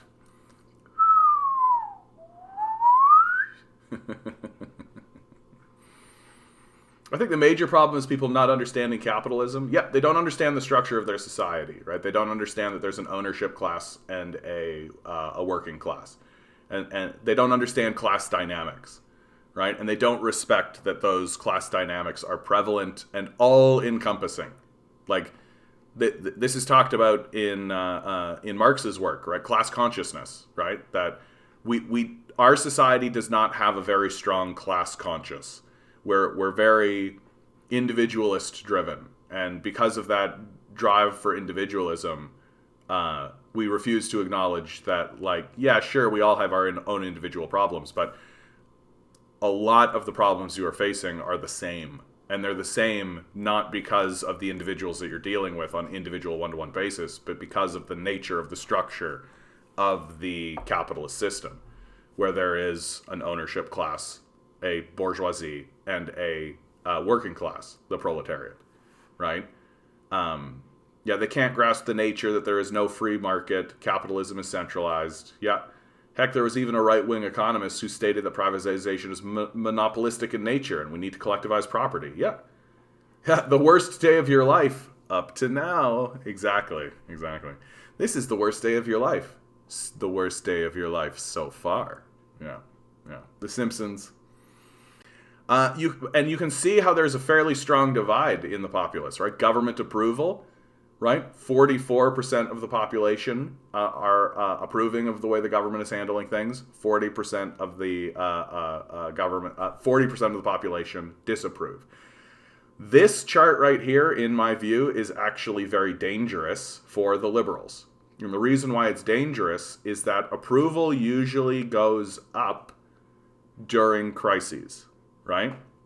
That if the populace feels like it's in the midst of a crisis, you can expect a bump in the polls anywhere between 5 to 10%. This is the reason why politicians will start a war in an election year. Because, war is a crisis, right? We got to come together as a nation, right? Can't switch political power, all that kind of stuff. Margaret Thatcher did this, right? George Bush did this, right? Like and we're very explicit about it. Like, it wasn't hidden, it wasn't secret that this is part of what they were doing. And so, if that's the case, well, then you should expect that a lot of that government approval is happening because people are going, like, how much do I approve of my government? Well, COVID's been so difficult, and, things are so, extravagant, and I don't know if I would be handling it even that well. So, you know what? I think they're doing a good job. But if it wasn't the case, right, if that wasn't the case, and in my view, COVID has really allowed these liberals to just do less across the board, right? Like, they can just kind of throw up their hands and be like, we've been dealing with COVID, which is why, like, every other file has completely stalled. When you actually take a look at what they're doing regarding COVID, not much, honestly. Like, they've really just let the provinces handle it to the degree that the provinces are handling it. So essentially these liberals are doing nothing. Like, what have they actually done? Like, really? And I'm not... I keep asking that question, and I worry that people think I'm being rhetorical when I ask that question. I'm not. I'm genuinely asking the world, what have these liberals actually managed to do? What have they actually done?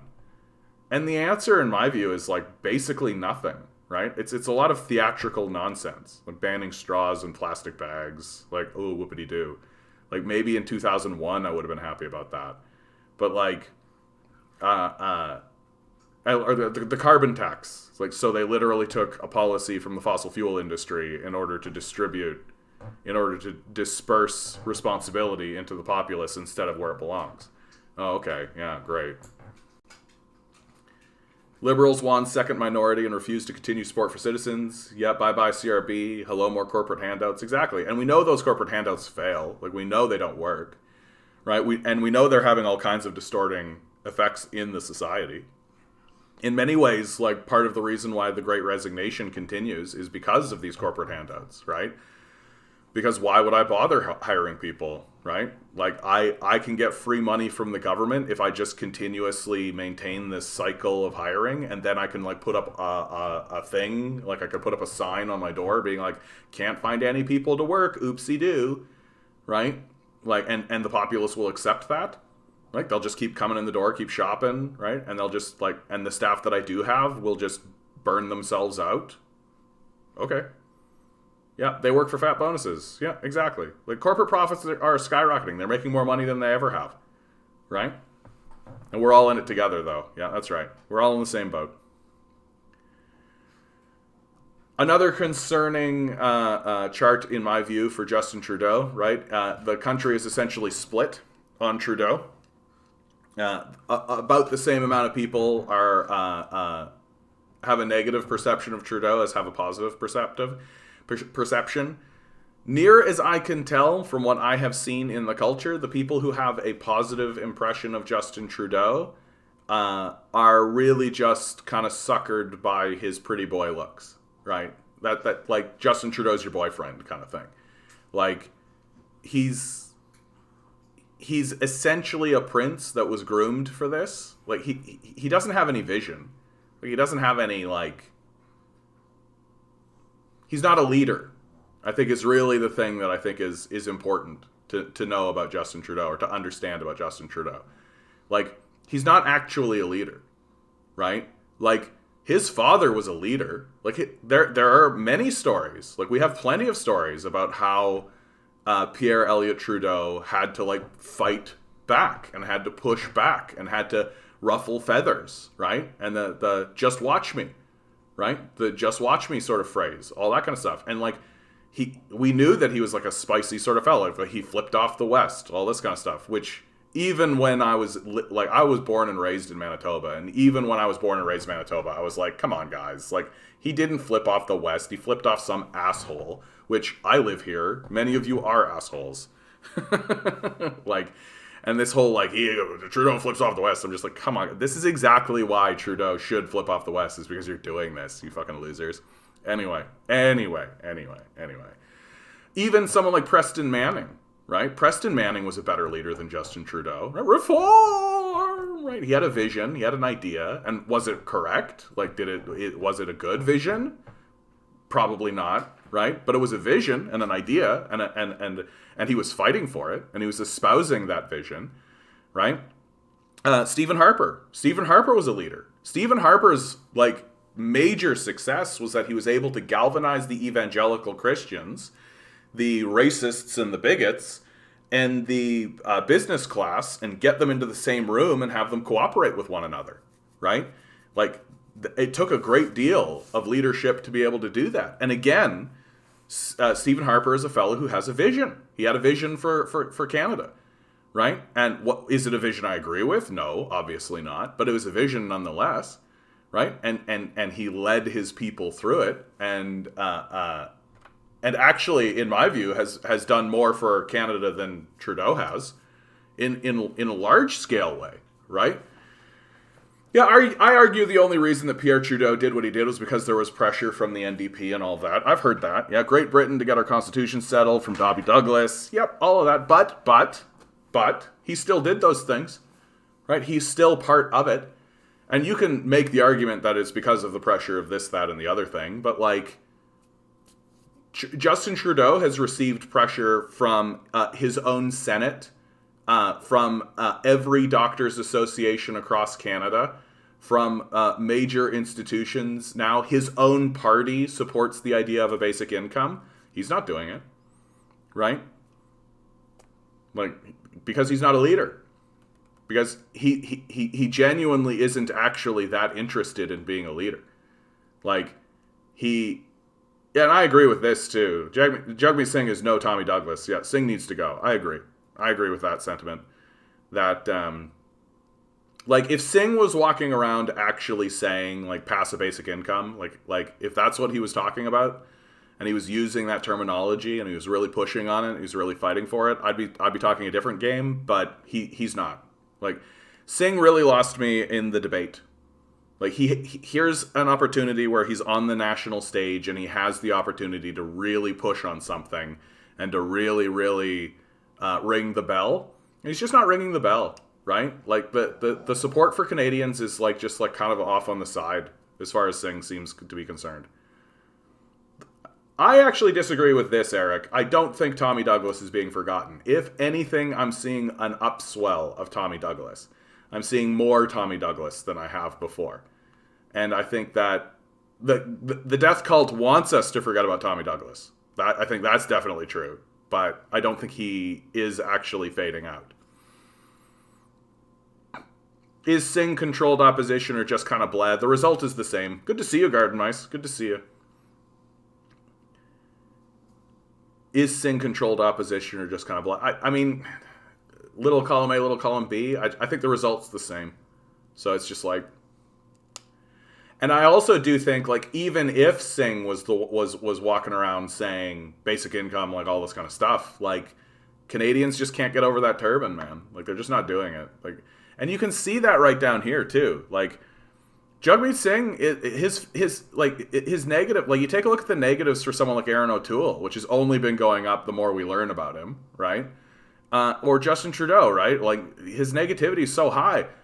Singh's negativity is like the lowest, right? So low, right? And positivity is fairly good. Like, he currently has about the same positive view as Justin Trudeau does, right? Double the amount of O'Toole, right? And yet people just don't want to vote for this guy, right? They're just not interested in voting for him, right?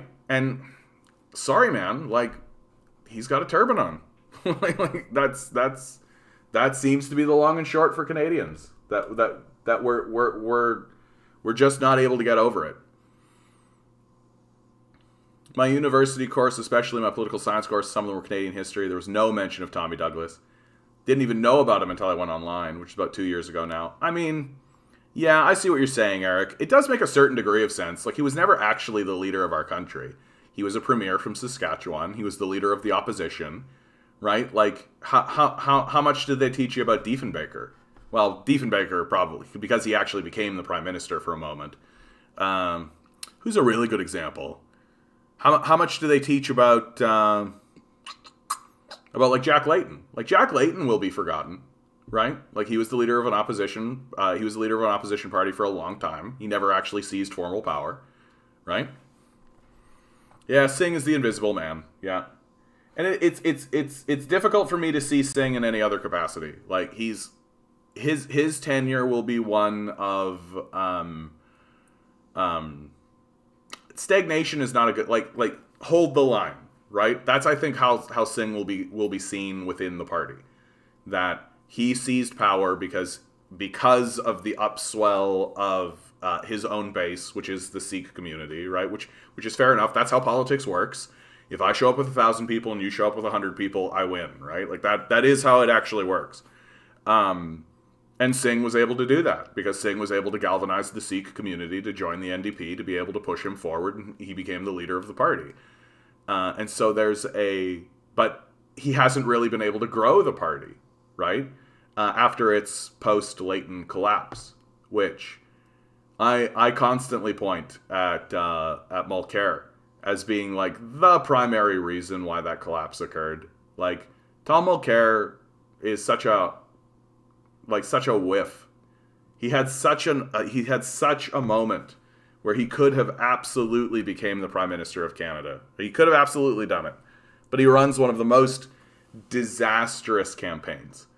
One of the most disastrous campaigns in living memory, right? I just and that Tom Mulcair campaign seems to continuously be echoed. The NDP just keep doing it.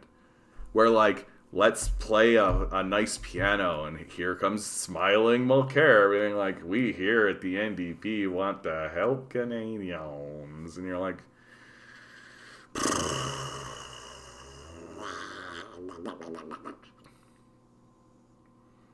yeah, and Mulcair ends up being a liberal, really. You're right about that. The end of OHIP, free universal healthcare into a privatized system endorsed by the cons, libs, and billionaires will be the death knell for Canada, bar none. Yeah. I mean, we are just a mining company, according to Justin Trudeau, so. All the major party and their rival parties were often discussed, but people like Tommy Douglas and what he did for the labor movement, it is being forgotten. Yeah. Well, they want that to happen for sure. They want that to happen. Of course they do. Like they don't teach you about, like, the battle for Blair Mountain. Like, they don't teach you about, like, the unionization movement throughout the United States and Canada. Like, they don't teach that kind of stuff, right? When you're taught Canadian history, they don't tell you about, like, they don't tell you about the communist movement. They don't tell you about Tim Buck, right? Why would they want to do that? The purpose of the education system is to train workers, right? Is to train capitalist workers. That's the point.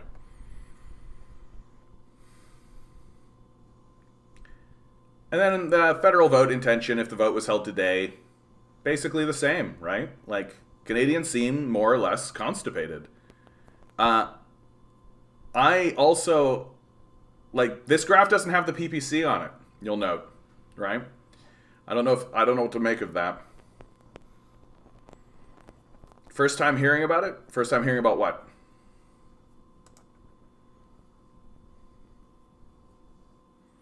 I think you're right. I think you're right. Do I have the graph? I had a graph. Ontario Liberals take slight lead over Ford. I had a graph that basically showed that. Yeah.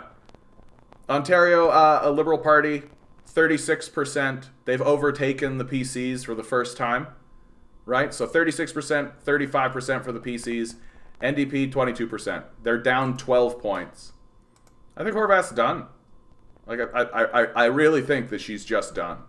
Like, she's, at the end of the day, she has just really revealed herself to be a weak leader.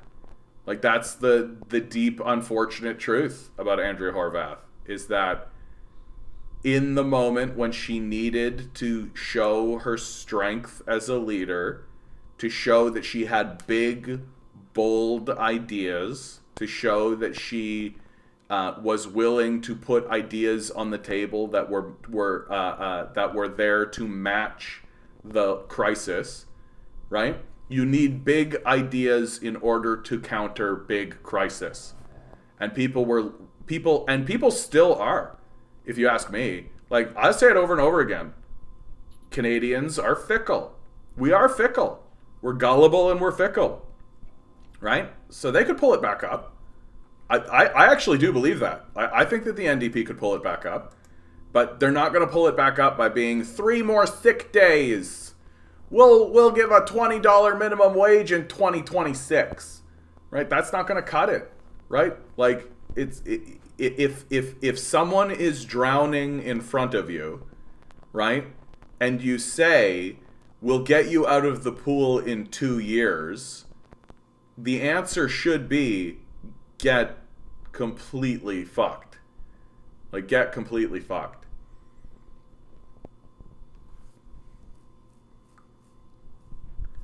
Andrea is only a reactionary to Doug. She's not an idealist. I mean, but she's been there for quite some time. She was there through the whole, like, McGuinty win situation as well. But, like, it seems to me like Horwath is an astute organizer, right? I wouldn't be too surprised if Andrea Horwath will be seen as, like, a Moses kind of figure, right? Like, she leads them to the promised land, but she never gets to enter the promised land herself. That kind of thing. But again, like, my biggest concern for Andrea is that I just don't think, like, I think she's as entrenched in the system as the rest of them are, and that the ideas that she would need to espouse in order to actually correct what's going on exist outside of her perspective of the way the economy or the way the society works, right? That she is just as culpable or fallible when it comes to neoliberal capitalism as anybody else, right?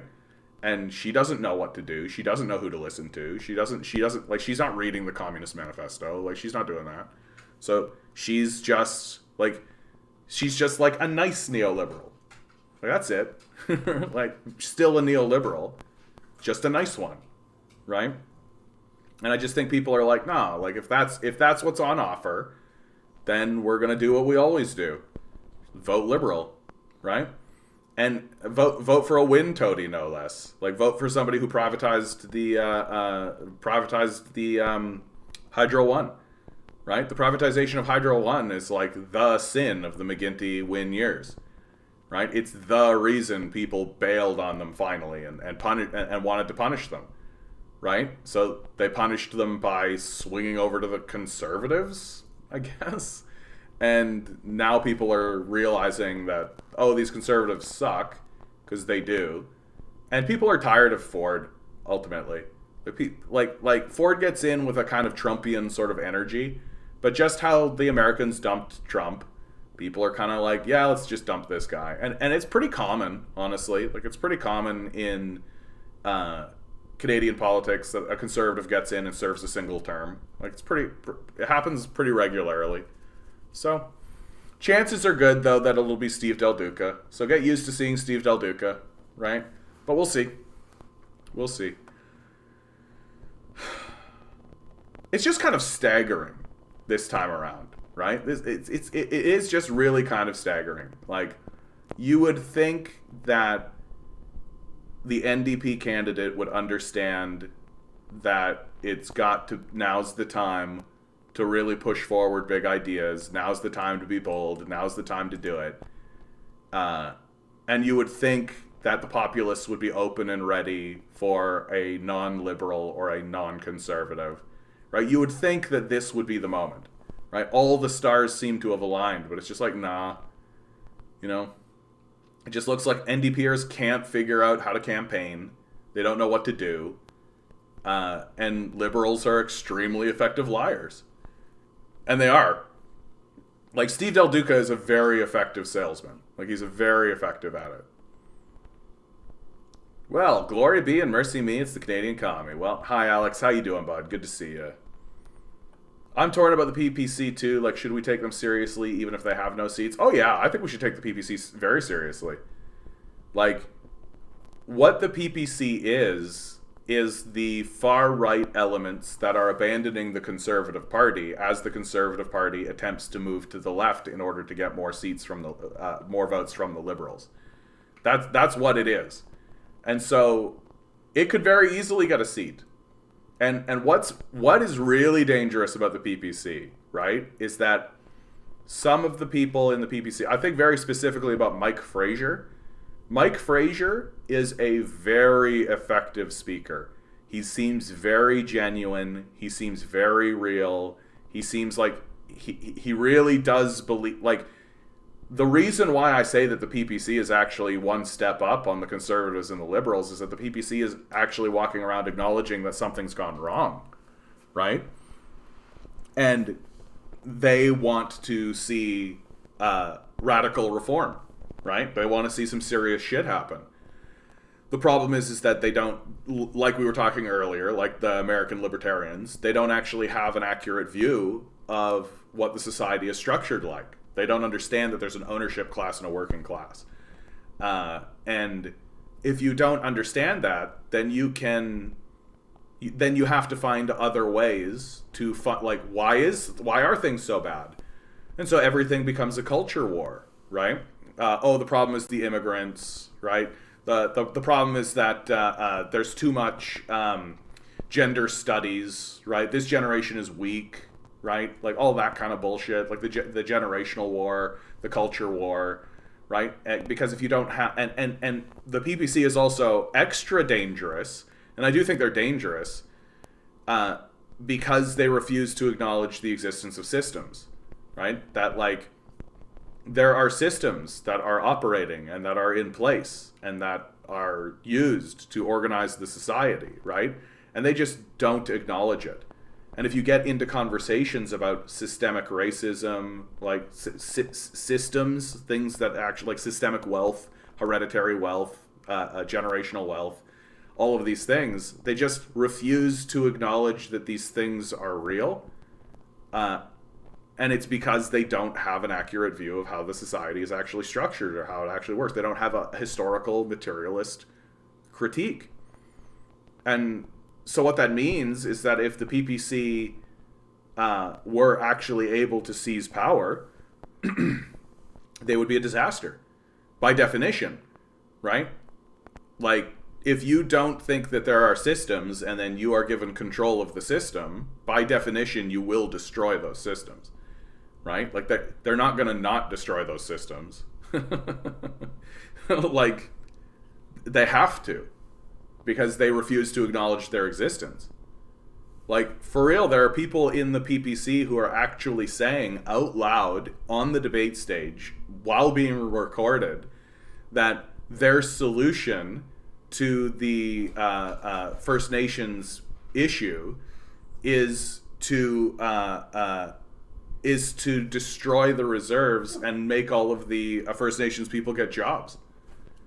And they think that they are doing those people a favor by doing that. Right? It's just this like hyper-colonial settler viewpoint that comes from this complete this complete like inability to acknowledge anything past their own nose, right? That their worldview is that everyone has experienced the world as I have experienced the world. What? Weren't you born to an affluent family who supported you while you went and got like a decent education and a decent job, right? Like, no, bro. Like, there's a lot of other positions that can happen.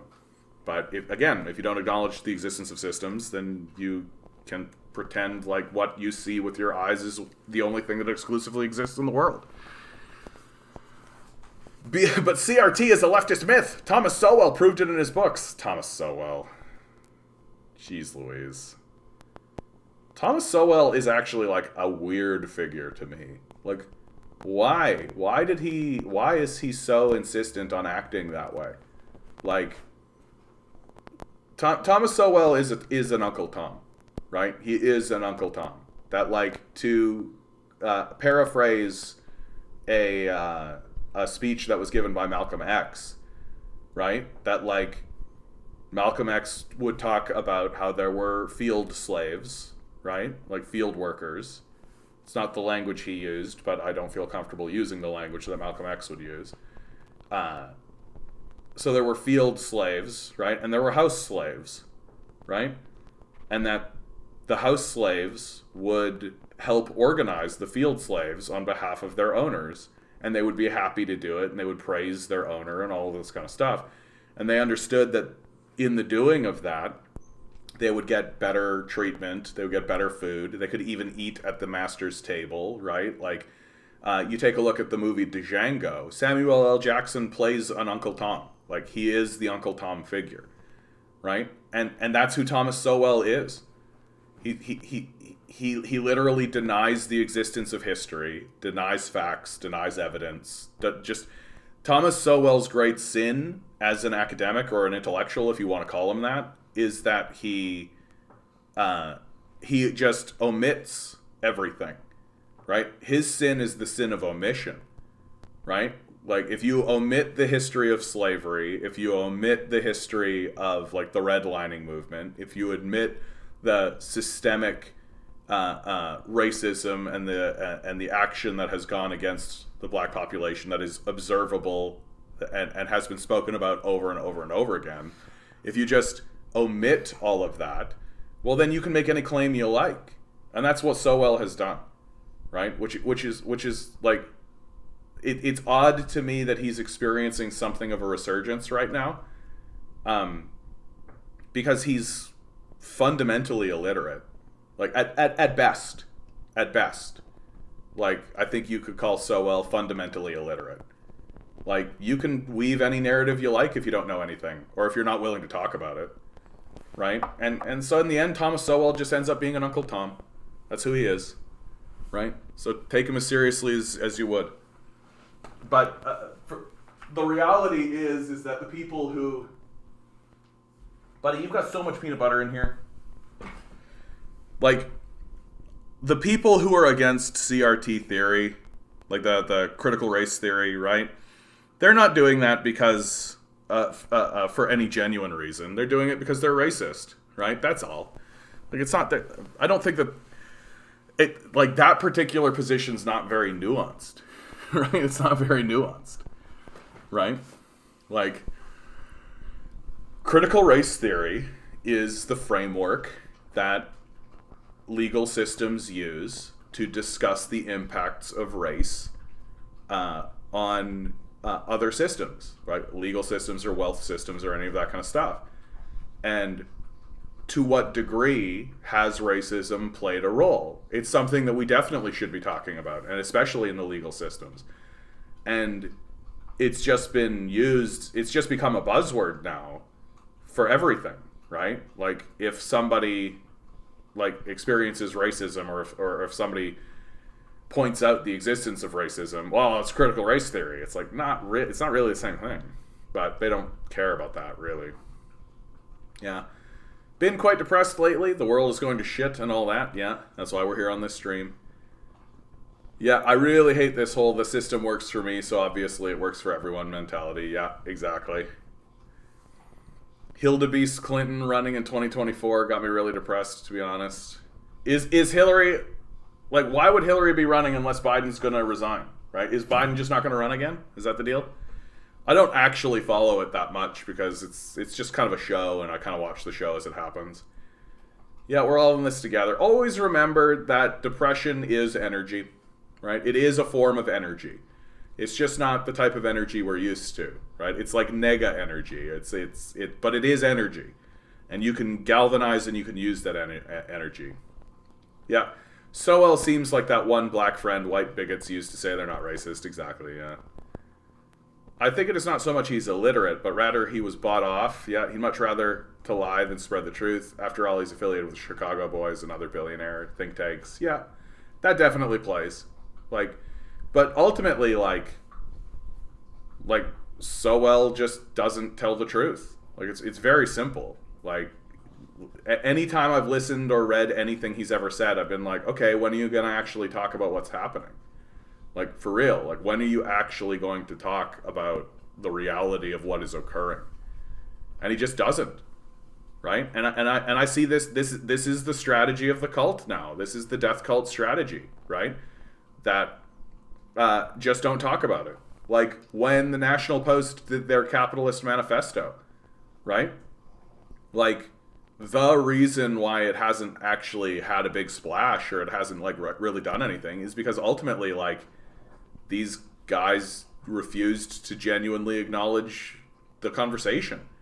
Like they published like 10, maybe almost 20 articles, and none of them even broached the conversation of labor versus capital, right? The proletariat versus the bourgeoisie, right? Which is like dead central to the conversation, like dead central. Like if you're not talking about that, then you're not talking about capitalism, period, right? And they just didn't. And so this is their strategy, right? Just treat everything as if it's a culture war. Treat everything as if it's like gender studies feminists versus straight white male or the patriarchy, right? And I'm not trying to say that these structures don't exist. I'm not trying to say the patriarchy doesn't exist, but it's everything but class, right? Anything but class.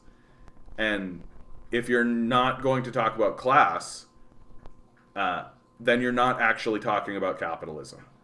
And Sowell, in my view, is just, that's who he is. He just omits, when it comes to like critical race theory, when it comes to the history of race relations in America, he just omits the truth. He just doesn't talk facts. Like he'll bring forward some kind of like statistic or something, right? And then use that statistic as evidence for some kind of claim, sure, but that's just cherry picking, right? And I've never actually heard him say anything particularly interesting or influential or profound or any of that kind of stuff, right? Like in my view, Sowell is actually like far behind other thinkers and speakers, even somebody like Peterson, right? Like Peterson occasionally says something that's interesting, right? But like Sowell, like what's the thing that's got everybody going rah-rah about him, right? Yeah, but according to Jordan Peterson, patriarchy is another leftist myth, which is hilarious because like literally his own Bible acknowledges the existence of the patriarchy. Like he's never actually read this thing. Like it's so funny to me. He keeps talking about like Judeo-Christian values and all this, but he's never actually read his Bible. Like even the Bible admits that the patriarchy exists, that there is such a thing as patriarchs, right? Like, obviously there's a patriarchy, dude. Like, it's so obviously the case. Like, it's kind of embarrassing. Like, when Peterson says that kind of stuff, he really doesn't just he really does just embarrass himself. Like, and the people who actually think that way are just kind of embarrassing people. Like, obviously there's a patriarchy. Like, it's so obvious. Like, what, women didn't have the vote. Like, my grandma didn't have the vote. She literally fought to get a vote. Like, what was she fighting against? Like, the patriarchy. Yeah. Without a doubt. Women weren't allowed to independently have a bank account until the 80s. What is that? Like, what is that? Oh, it looks like the patriarchy to me, right? Like, to deny the existence of the patriarchy while also acknowledging the existence of hierarchies. I mean, this is what I keep talking about with Peterson. He's just incoherent. Like, he's just incoherent. He doesn't actually know anything. Like he understands that for an individual to have a decent time in their own individual life, they should have a clean room, right? That they should fight for their own beliefs and they should fight for themselves and all of that kind of stuff. Like, and that's fine. But, like, he doesn't have a material analysis of his society that makes sense. Like, he doesn't he's not really rooted in reality, right? Like, his entire life has been to be a yes man to corporate power. That's who he's always been. And he's extremely susceptible to propaganda. Like, that's really obvious. Like, any of the corporate propaganda, he just buys right into. Like, he just buys right into it. And like and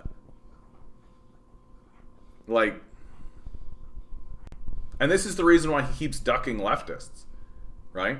Like, Peterson doesn't actually have genuine conversations with leftists, right? Like, he would never talk to me. He would duck me, right? Like, he ducked Kyle Kulinski recently.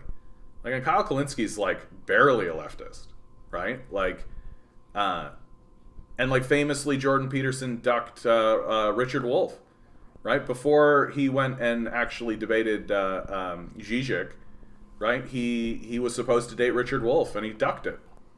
Right? Like Peterson ducks people, man. Like, and it's because he knows that, like, he's like, I used to give Peterson the benefit of the doubt, but I don't anymore. Like, he's pretty aware that he's just peddling snake oil. Like, he's pretty aware of it. Like, if he genuinely believed what he said, he would be willing to debate these people, right? But he's just peddling snake oil, and he's just, like, got a self-help book. And the reason why people think that he's got credibility is because he taught at Harvard and all this. And it's like, yeah, okay, bud. Like, so he taught at the patriarchal institution while denying the existence of the patriarchy. Like, okay, bud. We should instead uphold Western tradition, but I agree with your analysis of Thomas so well. Well, and Peterson will never actually define what, like, the Judeo-Christian values, Western civilization, like, what are these things? And the more you pry and the more you kind of think about it, like, you're like, oh, is he actually talking about white supremacy? Looks like. Teddy Kennedy handed the country to Reagan by challenging Carter in 1980. The Democrat Party are artists at shooting their feet in the last 40 years. That's the narrative. They're not shooting their feet. They work for corporate power. Right? Like, if somebody told Teddy Kennedy to do those things because we're going to give you a bunch of money, right? Like, I know, buddy. I know. Did you see a bird? Did you see a bird? You saw a bird, eh, buddy? Yeah. Yeah, he has a YouTube series about the Bible where he does a meta-analysis of the first few chapters of the Bible. Yeah. But, like, he doesn't actually care about it. Like, he certainly never read the New Testament. Like, he doesn't know anything about Christ. Peterson is Ben Shapiro's sugar daddy. I bet you Shapiro has more money than Peterson, for sure. Peterson, a conservative professor with tenure, bemoans cancel culture while he is profiled and applauded for his brave voice. Honestly, like, I actually think it's way worse for Peterson, right? Peterson's family are Albertan ranchers, right? They have their land because of something called the Canadian Dominion Act, where any white British man could move from Britain to the prairies, Alberta, and receive 360 acres of land for basically free. Like, they had to give like $100, right, for 360 acres of free land. And I don't mean $100 of their money. I mean $100 our money for 360 acres of free land. If you can't become wealthy with 360 acres of land, right, you literally can make money just by clear cutting it, right, by cutting down the trees and selling the trees, which is how many of them actually did make their money, right? You get 360 acres of land, you clear cut the land, sell the timber, right, and then you use the land as farmers, or in the case of Peterson's family, you become ranchers, right? And this is literally how all farmers throughout Western Canada have their land, right?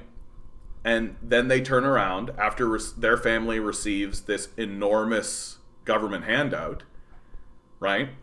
And then Peterson, using the wealth of his family and the status of his family, is able to go to the university system and essentially be a yes man for the university system and just do as he's told, right?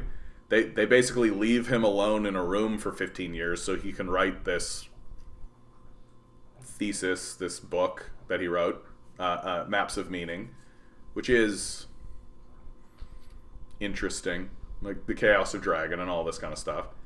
That really is like less a book about mapping meaning and more a book of Peterson trying to make sense of his own mind, if you ask me. Like, he's not trying to make sense of reality. He's trying to make sense of his own self. And that's where you end up with, like, the Chaos of Dragon and, like, the dragon is feminine and all this kind of stuff. But in any case, like, Peterson's entire existence is predicated on the fact that his family was given an enormous government handout, which is the land that they own from the Canada Dominion Act. And then he turns around and says that it's all about the individual. Like, Peterson is enormously incoherent. Like, as a thinker and a speaker, he's, like, enormously incoherent. That's the critique of Peterson. Like, you could create a case to say that he's also fairly dishonest. Like, he lied straight up about the nature of Bill C-16. Like, the thing that made him famous was his fight against Bill C-16, which he outright explicitly lied about. Like, you could be nicer to him if you wanted and say that he mischaracterized it, but that's just a nicer way of saying he was lying about it. And that's what propelled him into popularity and fame, right? And then he walks around telling everybody about how great it is to be an individual while being like the primary beneficiary of one of the largest government handouts in the history of the nation. Like, it's incoherence. This is why I feel Thomas Sowell is more dangerous than Jordan Peterson, because Thomas Sowell creates the propaganda, while JP just simply repeats the same propaganda. Yeah, I see where you're coming from with that. That's definitely true. It's not one without the other, right? Like, I'm not, like, ranking these guys. They both suck. How about that, Eric? They both suck. Yeah, yikes indeed, Alex. Actually, the only reason he had a job as a university professor was because one of the psych professors thought he was an interesting person, and the other faculty members did not want to hire him. Now his friends disown him, and he regrets supporting him to get the job. Yeah, no, even he talks about that, how nobody at the university will touch him anymore, and like, and what is interesting about Peterson is that he is an interesting person. Like let's not take that away from him, right? Like, you can talk about like his incoherent worldview and his and like his hyper conservatism and all that kind of stuff. There's even somebody I follow on YouTube that really points out how Peterson, a lot of the language that he uses comes straight out of like Nazi texts, right? Like, and a lot of the stuff that you see in the maps of meaning are restatements of phrases stated by Adolf Hitler, right? Now, does this mean that Peterson is a Nazi? Probably not, right? Like, but it is interesting, and Peterson is an interesting person. And that's part of the reason why he's still in the discourse, right? If he was boring, right, he wouldn't be part of the discourse. But what matters more, I think, is less that he is kind of an interesting person, but more that because his views align nicely with the cult, they keep shoving us in front of him. Like, they keep shoving him in front of us over and over and over again, right? So, and that's largely because he's one of the only people on the right that's willing to actually stand up and say the things that he's saying. And because of his his background, that gives him a bit of credibility, right? Like, he is a tenured professor. He did teach at Harvard, right? Like, that's, you can't take that away from him. You can't. But, like, I think the thing that keeps propelling him forward is just that the cult keeps shoving him in front of us. Like, if we see Peterson 10 times and we see literally everybody else once each, then people are going to gravitate towards Peterson more often.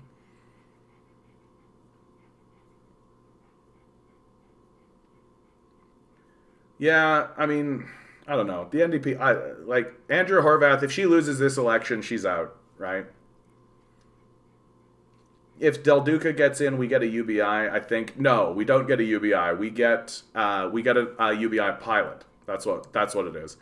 That's at least what Del Duca's committed to, right? Which, it's embarrassing that Andrea Horvath didn't commit to that. This is what I'm talking about. Like, it's so easy to outflank these NDPers. They're so timid. Like, they're so timid. They don't know how to campaign properly. They're not really doubling down on important policy or anything like this. It looks weak. Right? Meanwhile, Del Duca is like, we'll relaunch the pilot project for basic income, which is a very popular idea. It's a popular idea amongst liberals and NDPers, right? Like, why wouldn't Del Duca say this? And even better, Del Duca can just not do it when he gets into office, and people will accept it because we consistently vote for liars. Like, we consistently vote for liars. We rather like it, honestly. Then and now, YouTube on Peterson. Yeah, I mean, how often am I looking at, like, lectures and stuff, right? And I go around all the time. I'm always looking for new lectures and new ideas and new things. It's really awesome that, like, Oxford and Berkeley, Harvard to a degree, Princeton to a degree, but they'll put their shit up. Like, they'll be like, here's one of our lecturers. Like, go take a look at his shit. And I'm like, awesome. And I go and have a listen, right?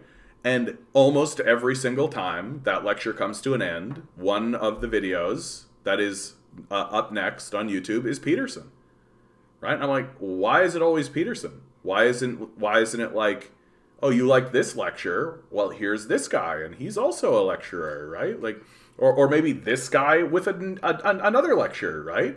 No, that's never the case. It's always Peterson. And like, perhaps that has more to do with Peterson's popularity, and the algorithm is just showing you what is popular. But I do think that there is a bit of, like, hey, here's a guy who's espousing a positive pro death cult message. So here he is. Oh, then and now is a critique of Peterson. Oh, okay. Oh, maybe that's the guy. Hold on. Let's do it. I'm more or less kind of annoyed that I still have to talk about Peterson, honestly. When he went into a coma. Oh yeah. Anyway. Not the video I was thinking about, but when Peterson went into a coma, I thought that was the end of him. Like, it's very surprising to me that he came back. NDP received 127,000 donations in 2021. So NDP got 5.1 million in 2021, with PCs at 8 million, Liberals at 1.1 million. Wonder if the ad difference will make a difference. It really, really just, in my view, it really just comes down to like the fact that the NDP are not rising to the moment. Like, it's a crisis. Like, we're in a crisis. Like, the housing crisis alone, right? Like, there's a homelessness crisis. Like, these are real significant crisis. And the NDP, they're just not rising to the moment.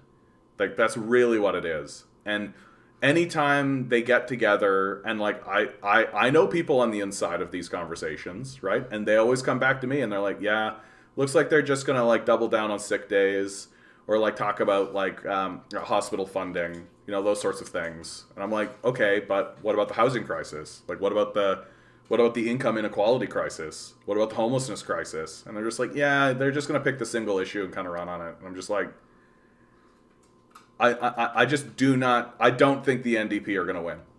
Like, and they're gonna win because of their weakness.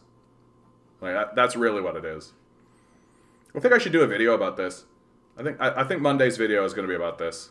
I'm going to save this because like the NDP, it's like they should absolutely be the party that's galvanizing the populace right now. Like, they absolutely should be. They're there structurally. Like, they're there. Like, they've been there this whole time. Like, all of this kind of stuff, and they just can't put it together. And really, I just think it comes down to the fact that they're weak. They're just weak. Like, there's and somebody like Andrea Horwath, I begin to wonder, like, does she actually want to be the premier? Right? I think that Andrea Horwath is just happy being the liberal, the leader of the NDP. Right? Like, she's got her little club, right? She's part of like a little political club. They pay her bills, right? She goes around and talks to people. She's like, yeah, I hear your pain. Right? I think she's happy to be like the leader of the opposition right now because she gets to stand up and like really press on people, right? I just don't think she wants to be I don't think she cares to be the premier, right? If she did, I think she would be swinging harder, really, because this is it for her. Like, this is her time. Like, this is her time. Doug Ford is like her primary adversaries, which are the liberals, are decimated. Right? People were willing to swing over to Doug Ford, who reveals himself to be a fucking sociopath. Like, so you're running up against like a nightmare creature and an empty chair with like Stephen Del Duca written on the side of it, and everybody's like, yeah, he worked for McGuinty and win. And like, yeah, Horwath will get a comfy job teaching kindergarten, right? Now she'll be like a school administrator or something, right? Like, it's no, like, I just don't think she actually wants to be the premier. Like, really. And I just think she doesn't really have a vision. She doesn't really she hears what her base says and says what her base says. But I just don't think that she's got like a burning passion to actually improve the place in meaningful ways. Right? So she's going to lose. Because at the end of the day, the liberals are more effective at this game, right? They're more entrenched, they're more established, they're more in tune with what the public is saying and thinking, and most importantly, and this is the most important thing, the liberals are willing to lie, right? That's it. Like, the liberals are willing to lie and tell big lies, right? They always lie. And the populace always believes them, right? It's a real like Charlie Brown kicking the football with Lucy sort of situation. And like, to me, the moment that's kind of sealed the deal for the NDP was when Horwath came out and said, we support a $20 minimum wage by 2026. That to me was the moment when everybody went and walked away. Because it's like, bitch, are you serious? Like, that's some bullshit right there. Like, that's just some straight up bullshit. Like, people are looking at the NDP to come in and deal with crisis. They're not. Rod Phillips, Ontario's long-term care minister and Ajax MPP, to resign. Yeah, we reported on that. And I just think he understands that he's done the damage that he needs to do, and now he's going to go take over some of these long-term care homes that he helped privatize and just do the Mike Harris grift, right? Like, he doesn't need to continue. He's already done the damage he needs to do. Western Europe for his entire life? I don't know if I understand the comment, Mock. Good to see you, bud. Well, I'm not opposed to the $20 minimum wage, but it's like the $20 minimum wage by 2026, which is like aligns with the elections. So she literally can just not do it until like the day before the election, right? Like, it's so obvious, like, and like pretty weak tea, in my view. Like we're like, it really was like that moment. It really is like walking up to the edge of a pool where you see someone drowning and saying, "We'll get you out of the water in a couple of hours." Like, no, bitch, get in the water. Like, get in the water. Get that person out. Get that person out of the water. And it just shows that, like, the NDP are not really interested in rising to the occasion. They're really not. Hey, how about this, guys? How about, instead of minimum wages and all that kind of stuff, how about we transfer the means of production into the hands of the working class? How about that? How about we eliminate the bourgeoisie as a class, right? And how about we rule through the dictatorship of the proletariat? Huh? What do you guys think? How about that? Instead of all this, like, fussing with the minimum wage kind of nonsense, right? Like, how about, crazy thought, we eliminate the class system altogether? How's that for an idea? But yeah, we should not settle for crumbs. Like, people are really like negotiating from a place of weakness, and you really, really saw that with the Fight for 15 movement. That, like, fighting for a livable wage, like, that's someone told, like, fighting for a livable wage is the definition of begging for scraps, right? Like, just the idea that it is said out loud that we should have a livable wage, like, you might as well just admit you're a slave. Like, stop pretending. And this begging for scraps that's going on, right? Like, we should be demanding. We shouldn't be negotiating, first of all. We should be demanding a thriving wage. Like, at the bare minimum. Right? At the bare minimum. Like, and the reality is, like, we don't need these capitalists. Like, the capitalists need us. We're the workers. Right? We don't need these capitalists. They're worthless. They don't do anything. Right? Their entire system is fraudulent. Like, the whole financialization of the system, like, none of it matters. Like, if the entire financial system went away, we wouldn't notice or care. Like, for real. The stock market, like, all this shit, like, it's total fucking bullshit. Surround the halls of power, transfer the means of production to the working class. Absolutely. Someone told me that Marx was Jewish and not Russian, and sorry, Mock, still not connecting. Maybe it's because I'm tired, bud. I'm just not connecting the dots. Remember to join the Communist Party. Yeah, never negotiate. Never negotiate.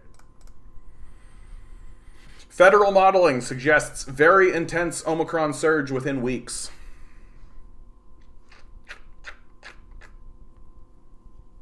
Oh, let's do it. I love dunking on these NDP. I know I had a whole thing recently where I said don't dunk on people, but it's different when they're political parties. Stephen Del Duca, not progressive. Yeah, because the NDP are super progressive. Oh, this is an older one, though. Like, this is about a year old, this one. Ontario's New Democrats, 713 subscribers. Guys.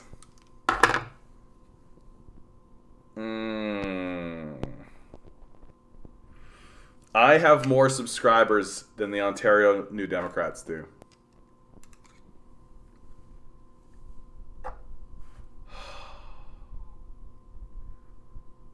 Subscribe. I will like the video. Thank you very much. I'm winning. Thanks, Oddity. Yeah. Like, come on. Come on. Bro. Dude. Up your YouTube game. And you just know that there's somebody getting a paycheck for it. You just know that there's somebody who's responsible for this. Right? And they're getting a paycheck for it with their fucking 713 subscribers. 1,000 views, though. So, hold on. So let's remind ourselves as we watch this, only 1,000 people have watched this. So it can't be that damaging.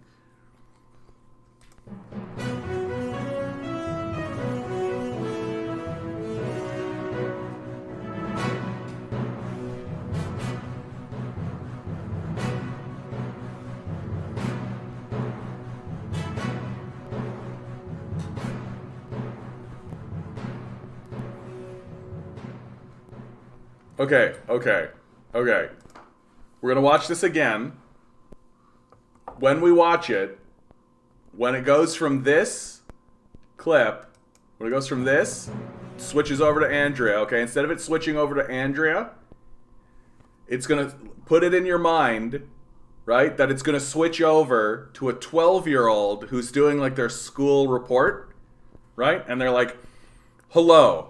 I'm John Johnson, here to report the news, right? So it's like a little kid's kind of school project, okay? So let's watch it again, and just in your mind, put in that it's going to be like, hi, I'm Jack Johnson, right? On that kind of level.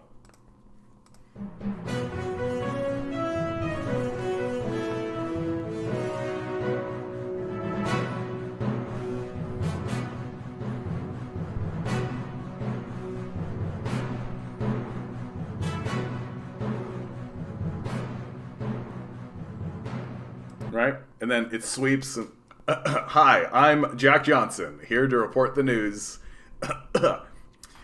Eggs, are they really important? I do think that there's some important panels in this. Like, this is an important panel. Right? Del Duca is the candidate that I think is the most center-right. Yeah. I think this is accurate, right? That, like, part of the problem of what's going on in our politics today is, like, the Conservative Party doesn't actually govern, right? That a big reason why things have gone so far to the right is that you have, like, what's called the traditional right-wing parties just refuse to govern, right? Like, they literally aren't interested in governing. And these are the people that are walking around being like, oh, the government is the problem. And so if you think that the government's the problem, well, then you're not governing. Like, you're not going to actually use the power of the government to govern and do anything important. And this stands in stark contrast to what conservatives used to be, right? Conservatives in Canada used to be interested in governing, right? They used to be interested in using the power of government in order to facilitate things, right? They still believed in, like, family values and all that kind of stuff that they espouse. But, like, in Manitoba, for example, right? When the Conservative government took power, they were the ones that erected the education system in Manitoba, right? They tripled the size of the provincial budget. Like, and that was a Conservative party that did that. And, like, looks like governing to me, right? Looks like a group of people who are like, yeah, like, everybody should... And even if you want to put it in the framework of, like, the absolute worst possible level, right? Even if you want to sit there and be like, yeah, they erected an education system so that they could have good workers to work in their factories, right? Like, because they're the owners and they need educated workers. Well, yeah, but they still educated people. They still increased the literacy rates. They still did all that, right? Like, so even within the framework of, like, the worst possible angle, like, I still think it's a win for the populace, and it's still the Conservatives that did that. And it's like, Can you imagine today's conservatives doing that? No. If anything, they're doing the opposite of that. They're dismantling those systems, right? So it's become and so if you have literally on the right not governing, right? Just like, nope, we're just here to have power and not govern and destroy everything. Well, then that allows the liberals to basically be right-wingers, right? They don't need to even pretend to be on the left, because all they need to do is just speak rationally, right? And be like, yeah, when we're in power, we're going to govern, right? And so the liberals have comfortably slid into the right-wing slot, which has been vacated by the conservatives. And this leaves a big giant gap on the left that was traditionally at least spoken to by the liberals, but the NDP seem completely resistant to actually going in and being like, yeah, let's be a left-wing party. Let's go. No, they don't seem interested. Trump rally in Arizona tomorrow, may announce his 2024 bid for president. We know he's going to do that, dude. Like, that's not news. Get ready for what? He's for sure going to do his 2024 bid. That's for sure going to happen. You know what the difference is between Trump this time and Trump last time for me? Have a good one, Alex. Good to see you, bud. Is that I didn't have this show. So I really didn't pay that much attention to Trump. Right? Like, I saw Trump as just like the natural conclusion of all of the bullshit that the political class had done for the past 30 years. That Trump is just like the working class finally saying to the establishment, okay, you're gonna lie to us like Obama did, right? Hope and change and all this kind of stuff. Like the total fucking lying bullshit that came out of Obama's mouth. And like the Bush years and all this kind of stuff. Like, if this is what you're gonna do, well then deal with this, right? And they sent Trump up as just like as a fuck you to the system itself. I know, buddy. I know. And now it's become like its own monster, right? Now it's just its own beast. Like, the Republican Party is really just Trump's ego. Like, that's really what it is. It's just Trump's ego walking around America. They also said Christopher Colombo was Jewish and not Italian, even though he was raised Christian and born in Genoa. Mocked, dude, I don't know what line you're on, bud. You're going, you're talking about, you're on a real Jewish thing at the moment. Like, you're trying to focus on the idea like the fascists are trying to say like, oh, Karl Marx was Jewish and so therefore bad. And meanwhile, I hear that and I'm just like, yeah, so what if it was? Like, what does it matter? Yeah, NDP want to work within capitalism, remember? Yeah, they are essentially reformists, right? That because the conservatives have abandoned the idea of government and governance, the liberals are now the conservatives and the NDP are now the liberals, right? So, incremental reformism, right? Just steady small crumism, right? And you can see that, like these Trudeau's liberals are basically conservatives, right? Like the even if you did like the best possible, even if you did the best possible analysis you could of the Liberal Party and tried to really shine that turd as best as you could, they're basically a conservative party. Like, they're not, and they're probably a little bit farther to the right than Harper's liberals, or Harper's conservatives rather, right? Like, they've certainly done more warmongering. They've given more to the fossil fuel industry, right? They've worked more with industry than Harper did, and they've even done less in terms of social reformism than Harper did. Right? I actually think that if you were to actually graft out on a political compass where Harper and Trudeau stand with one another, Trudeau would be to the right of Harper by a fairly substantial amount, honestly. Like, yeah. Re-elect Trump, please. I mean, I think his election is pretty much predestined at this point. Like, the Democrats basically ran an election saying, we're better than Trump, we're going to do all of these things to help people, and then did none of those things and have really shown that they're essentially the same as Trump. Like, what has actually changed? So you're just going to get another echo of what happened after the Obama presidency, where people are just going to abandon people. Like, people are just going to abandon the Democrats. Like, that's going to be the story of Trump's re-election, right? Is that the Democrats won't show up and the Republicans will, and that'll be the end of it. Careful not to platform anti-Semitism. I mean, just talking about Judaism or Jewishness or Zionism isn't itself anti-Semitism.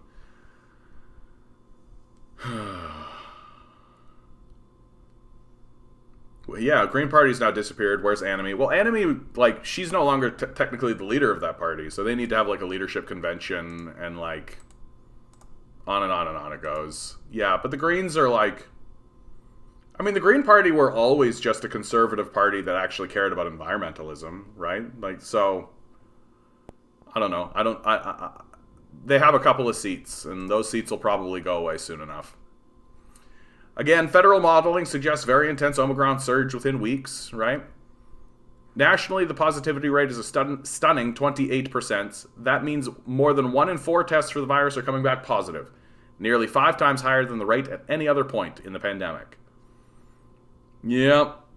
The enormous volume of cases, and I mean, and there's no, like, serious response to this from our government. Right? Like, the Ford government really has just sort of thrown its hands up.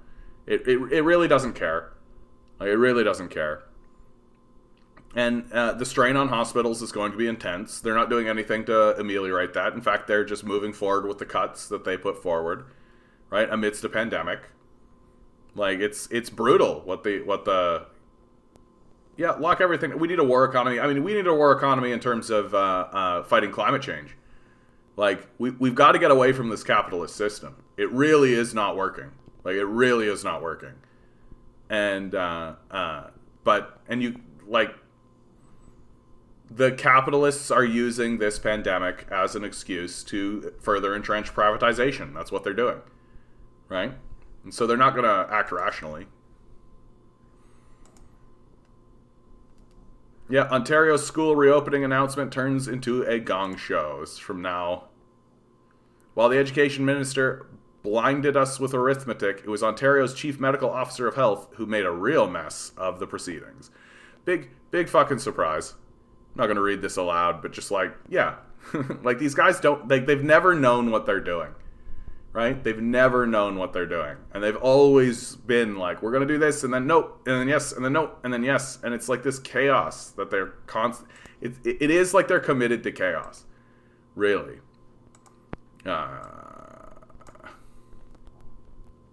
Yeah. Millennials are causing a baby bust. They aren't having enough kids to keep the U.S. population at the replacement level. That's because rent is $1,500 and jobs paying $12 an hour. Wonga, wong, wonga, wong, wong. Like, this is, like, the fundamental, like, logical conclusion of all of this. You want to talk about a decline of your civilization. You want to talk about a decline of your society. It's this. Like, you are not having enough children to even be at the replacement level. That's called total stagnation. Like, that's complete stagnation. That's decline in a literal sense. Like, we get caught up in the economy and what is an economy and we use abstract measurements like GDP, right? Gross national product, this sort of stuff, productivity to measure the economy. Well, one of the major elements, and I mean major, I'm talking like 90% important in the conversation of how good your economy actually is the quality of life that your people have. and the ability of your people to have children to replace the population, right? And that if you are going into decline, right, of population, that probably means there's something seriously wrong with the structure of your economy and the structure of your system, right? Straight up. Like, straight up. Like, there are other societies, like China, that have to actually pass legislation to attempt to do, like, growth control. Right? And you can critique that all you like, and you can do that as much as you like, and there are things to say about that, for sure. But, like, we're not doing any of that. We're not even trying. Right? We're just letting chaos reign. Right? Let chaos reign. Let the free market decide. And the free market is deciding, and the decision is your civilization is going to go into a major population decline. Why? Because people don't have the time to even find relationships and have sex with one another. Right? We're all too busy working for the death cult. Like, we're sacrificing literally everything to this capitalist death cult. We can't have relationships. We can't find stability. We can't have a moment to get together and even think about raising children. And in the United States, it's not like there's like maternity leave or any of that shit. Right? So it's just like a grueling grind that is being inflicted on the populace. And then you're turning around and being like, why aren't people also having babies? Like, what do you fucking think is going on, dude? like, for real. Like, what do you fucking think is going on?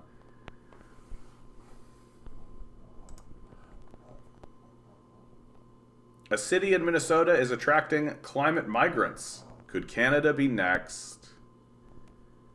I worry that this is the solution, right? Oh, the population will go into decline, so we'll just bomb places and they'll immigrate to us, right?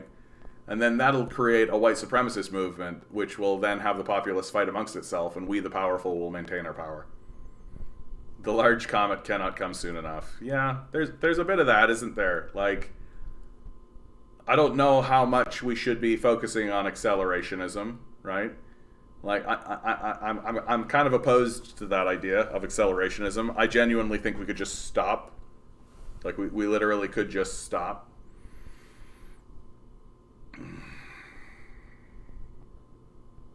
The mayor insists he wants to rebuild Lytton. But that's a starkly different approach from what's known as planned or managed retreat, a conscientious measure where residents are paid to move away from areas at risk, often very reluctantly or against their will. Yeah. Like, isn't it sad that these articles are starting to even come out? Isn't it sad that we're having a conversation about, like, what to do with the people who are fleeing from these climate change disasters, right? And so we'll have a new form of bigotry arise from this, which is climate migrants, right? And climate gentrification, right? Yet another way to divide the populace, right? So far, the burden has fallen largely on cities to prepare for climate change, and all the instability of the climate crisis will bring in terms of lost property or long-term displacement. Canadian governments, for the most part, are further behind on recognizing that there's going to be an issue around increasing demand for relocation. Like, that's because our governments are ceding the authority of governing, right? Like the Trudeau administration isn't really governing. Right? Like, it has no ideas, it has no thoughts. It just takes cue cards from industry and reads them out loud. Like, it's not really interested in, like, the climate change file. It's not really interested in any of that. That article was taken from that NBC video on climate change. Oh, I know the one you're talking about. That video was actually quite good. But it's just like,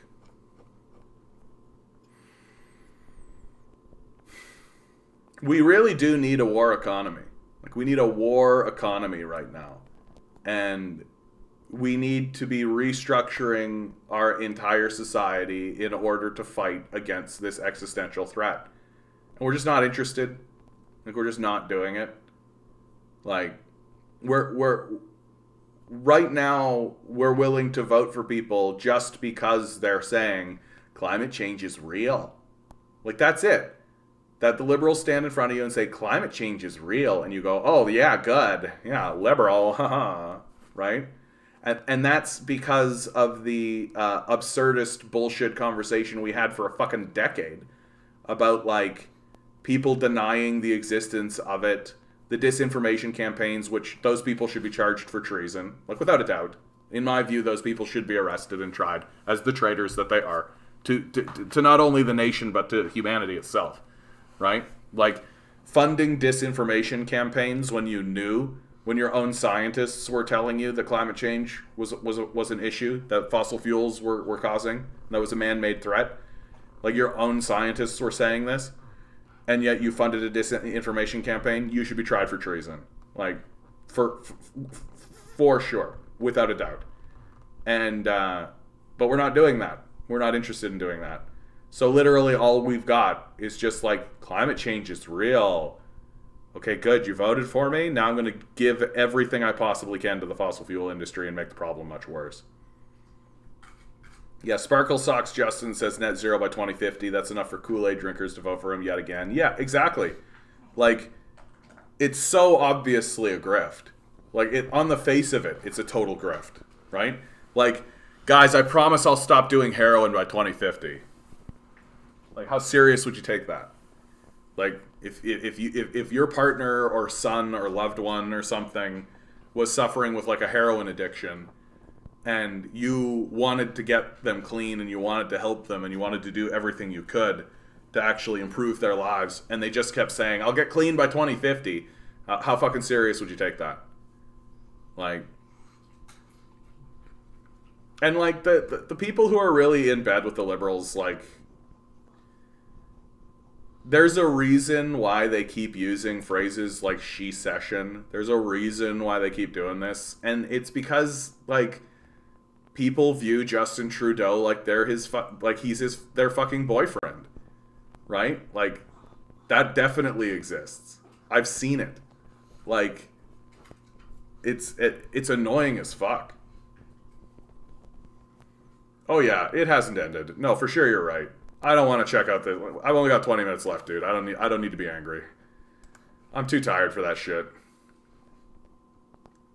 So, I bring this up not to say that the Extinction Rebellion is brazenly dishonest when it comes to indigenous people, but just to say that if the Death Cult is talking about the Extinction Rebellion, that means that the Extinction Rebellion is extremely threatening to them. That these sorts of magazines, like a rag like the National Post, will only talk about something if they are threatened by it. And so this is an effort for me to say, find your local Extinction Rebellion chapter, join it, participate in what they do, because they're the ones that are getting the press. They're the ones that are getting acknowledged and fought back against. Right? Like, the National Post is as evil an organization as exists in maybe human history. So if they're trying to shit on the Extinction Rebellion, then we should strengthen this organization as hard as we can and as strong as they can.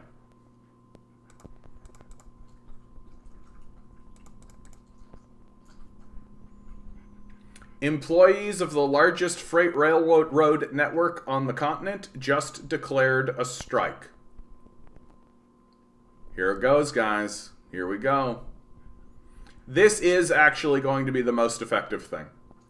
Like, if the distribution network itself can no longer distribute because of strikes, shit is going to get real. Like, this strike is actually probably the most important strike going on now. I kind of buried the lead on it, actually. I'm reporting on it pretty late. But most mainstream media outlets will not report on these types of strikes. They did a decent job when it came to reporting on the like the Kellogg's strike or the John Deere strike, right? If it's like a single industry that's just responsible for like a very small component of the economy, the mainstream media will report on it pretty decently.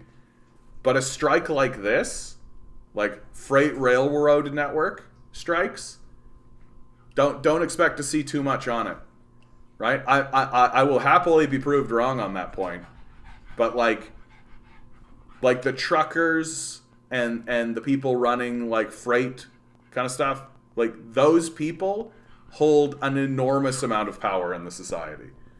That if they legitimately, if they actually went on strike and demanded like a climate change change, if they were literally saying, I mean, this is what I've got.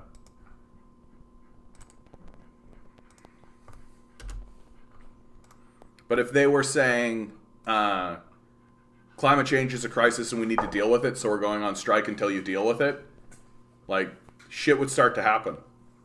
And so you can expect to see some shit go down. Empty food shelves and power blackouts this year because of strikes and blockades. Just wait. Yeah, it is about to get real, man. Like people see the comet coming, right? People see the comet coming, and we're over it. Like these politicians are lying to us, like they're complete grifters, right? Like the Trudeau administration is going to go down in history as one of the largest grifting organizations that ever took power here in Canada. Like for perhaps its entire history. Like all they have done to us is grift. All they've done is grift. And you expect a certain degree of duplicity from your political class, right? Like you expect that. But what these liberals have done is on another scale. Like it's on another level, right? Especially because the stakes are as high as they are. Like to actively say we are facing the problem while passing like meaningless legislation in order to dupe the population into continuing the problem to occur, it's a grift. And it should be treated as such. Oh, but he's so dreamy and has such floofy hair. Yeah. The economy has shafted millennials. Now it wants their offspring too. Yes, we know you can't afford to have children, but if the economy tanks because of the low birth rate, you'll be to blame. Like, this is why I keep talking about a full-scale stop. Like, full-scale cease participation in this system. Like, it doesn't work. It simply doesn't work. And the people who are defending it are delusional. Right? They're either delusional or they're extremely evil. Right? Like that we are at a point now where like the system is even declining the birth rate. Like, what do you need to see? Like, what do you need to see at this point? Like, that's the question that I really have for people who are still like rah capital, right? Like, what is it going to take for you? Like, the comet is right fucking there. You can see it. It's right fucking there. And just like, nope, not interested, right? Everything's fine, right? Normal society being normal. And just like, are you gonna need like okay, so the George Floyd riots weren't enough. Okay, so how about this spike in increase in income inequality? Oh, billionaires are the best. Oh, okay. How about this spike in homelessness? Oh, those people just need to get jobs. How about the fact that if people do have jobs, they can't afford the rent? Oh, they just need to get better jobs. Oh, okay.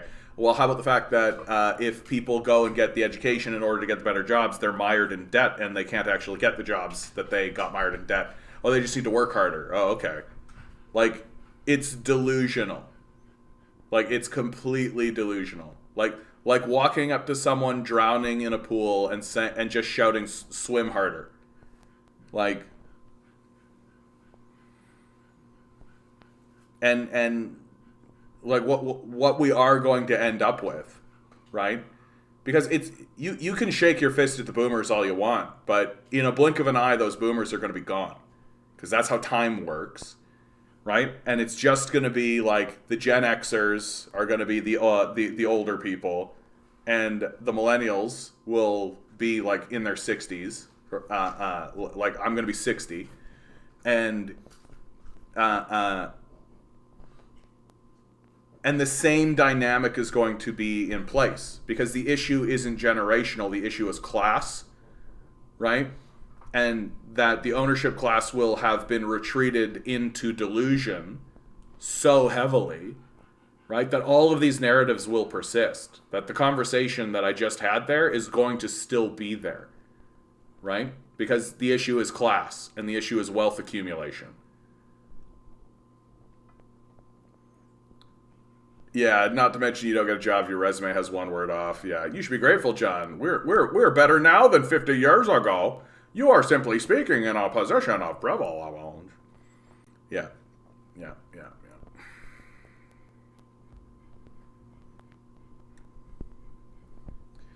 We are better now than 50 years ago? I mean, no, we're not. Like, very explicitly, no, we're not. Like, by what measure? Right? We're working more than we ever have before. We're getting paid less. We have less in terms of property. Right? Like, we're better now than 50 years ago? By what measure? Like, we have iPhones, I guess? We have a billionaire who's pretending like he's going to go to Mars? Like, who's like, essentially a cosplayer? Like, what, like... by what measurement are we actually better? Like, for real. And like, speaking in a position of privilege, like, I do acknowledge that I do actually have a great deal of privilege. Like, I feel very privileged just being able to even do what I'm doing right now. Don't get me wrong on any of that. But I hope to use that privilege for my own, for improving the lives of other people. And most importantly, improving the lives of people who are not yet here. That to me is the ultimate goal. Is to improve the lives of people who are not yet here. Like, when the silent generation went off to fight the Germans in World War II, right? They weren't sacrificing their lives or any of that for themselves. They were doing it for the people who were not yet here. I'm privileged knowing I'll be homeless and dead in 5 years. I mean, we all have that to look forward to, right? Hooray.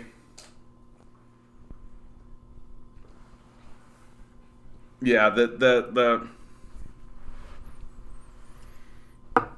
disconnect is super real though, and it's completely class based. Right? Like, if you own a house in the suburbs, right, you watch Fox News, like, you're disconnected, right? You're living in your little bubble. Like, you can say of homeless people, they just need to work harder, right?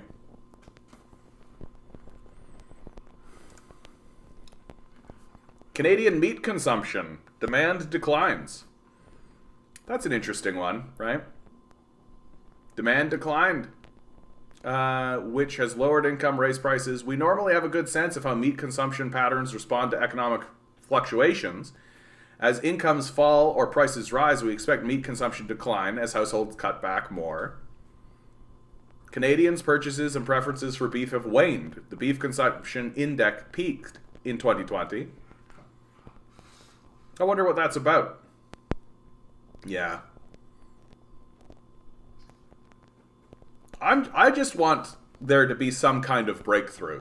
You know what I mean? Like, some kind of breakthrough needs to happen. Like, some kind of push through.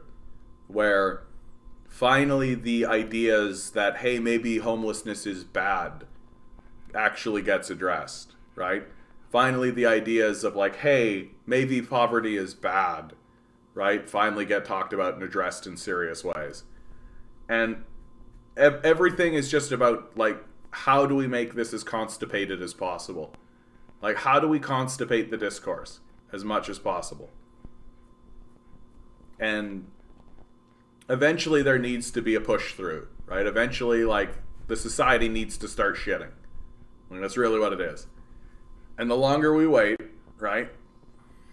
And that's really what I'm here to do. I hope that I'm the laxative that gets the society shitting. Because, like, let's if you don't shit, you die, right? And this society needs to take a big ol' shit and really clear out these liberals and these conservatives, Just this overwhelming dead weight. I know, buddy. I know. I know. Where is this breakthrough? Well, if you ask me, the breakthrough happens because of movements like the Extinction Rebellion, right? Because of movements like the strikes going on in the United States. Those are the reasons why I really talk about that. Like, a freight strike has the potential to restructure the society in significant ways. Right? I know, how poetic, exactly. I'm a poet, and I didn't even, and I wasn't even aware of it.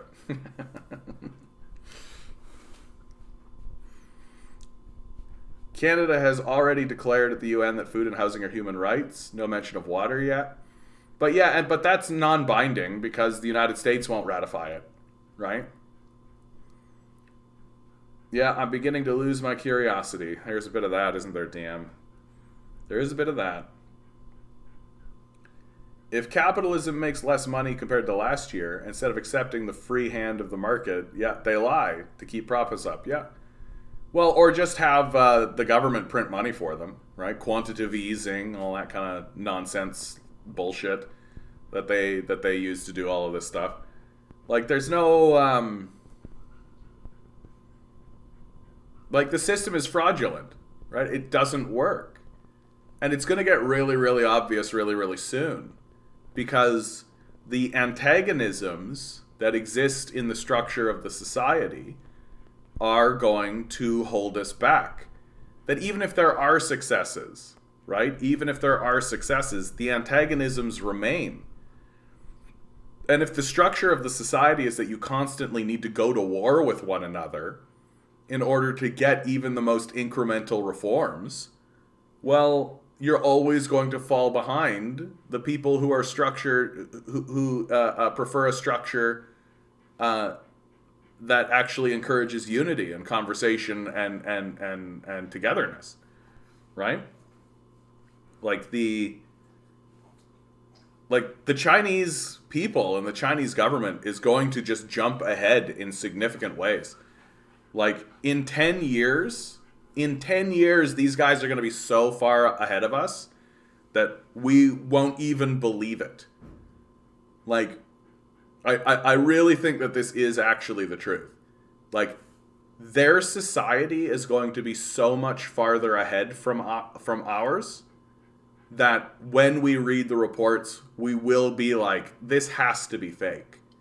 Like, this has to just be bullshit. Right? Like, and in 10 years' time, that's exactly how it's going to go. And the Chinese are not going to feel like it's necessary to distribute or sell those technological breakthroughs with us. Right? Because we're just a rinky-dinky, like, 300 million people. Right? Well, they have, like, China itself is 1.6 billion people. And then they're going to be trading with, like, the Middle East, with Russia, with Europe, with Africa, right? Like, the majority of the population of the world, with South America, right? And they'll just basically look at us and be like, who gives a shit what you think? Like, what do we give a fuck about your dollar? Like, who cares? Right? And literally all we will be able to do is, well, then we'll bomb something. And it's just like, we're just going to look like little babies. Like, we're just going to look like little babies compared to what's coming. Right? Did you know that in their official documentation that describes how their society works, they stated that they have a 100-year plan where they want to become a developed nation by 2050? Like, who's they? Is that China? Yeah. I mean, China has, like, this is the major difference between China and the West is that China has a plan.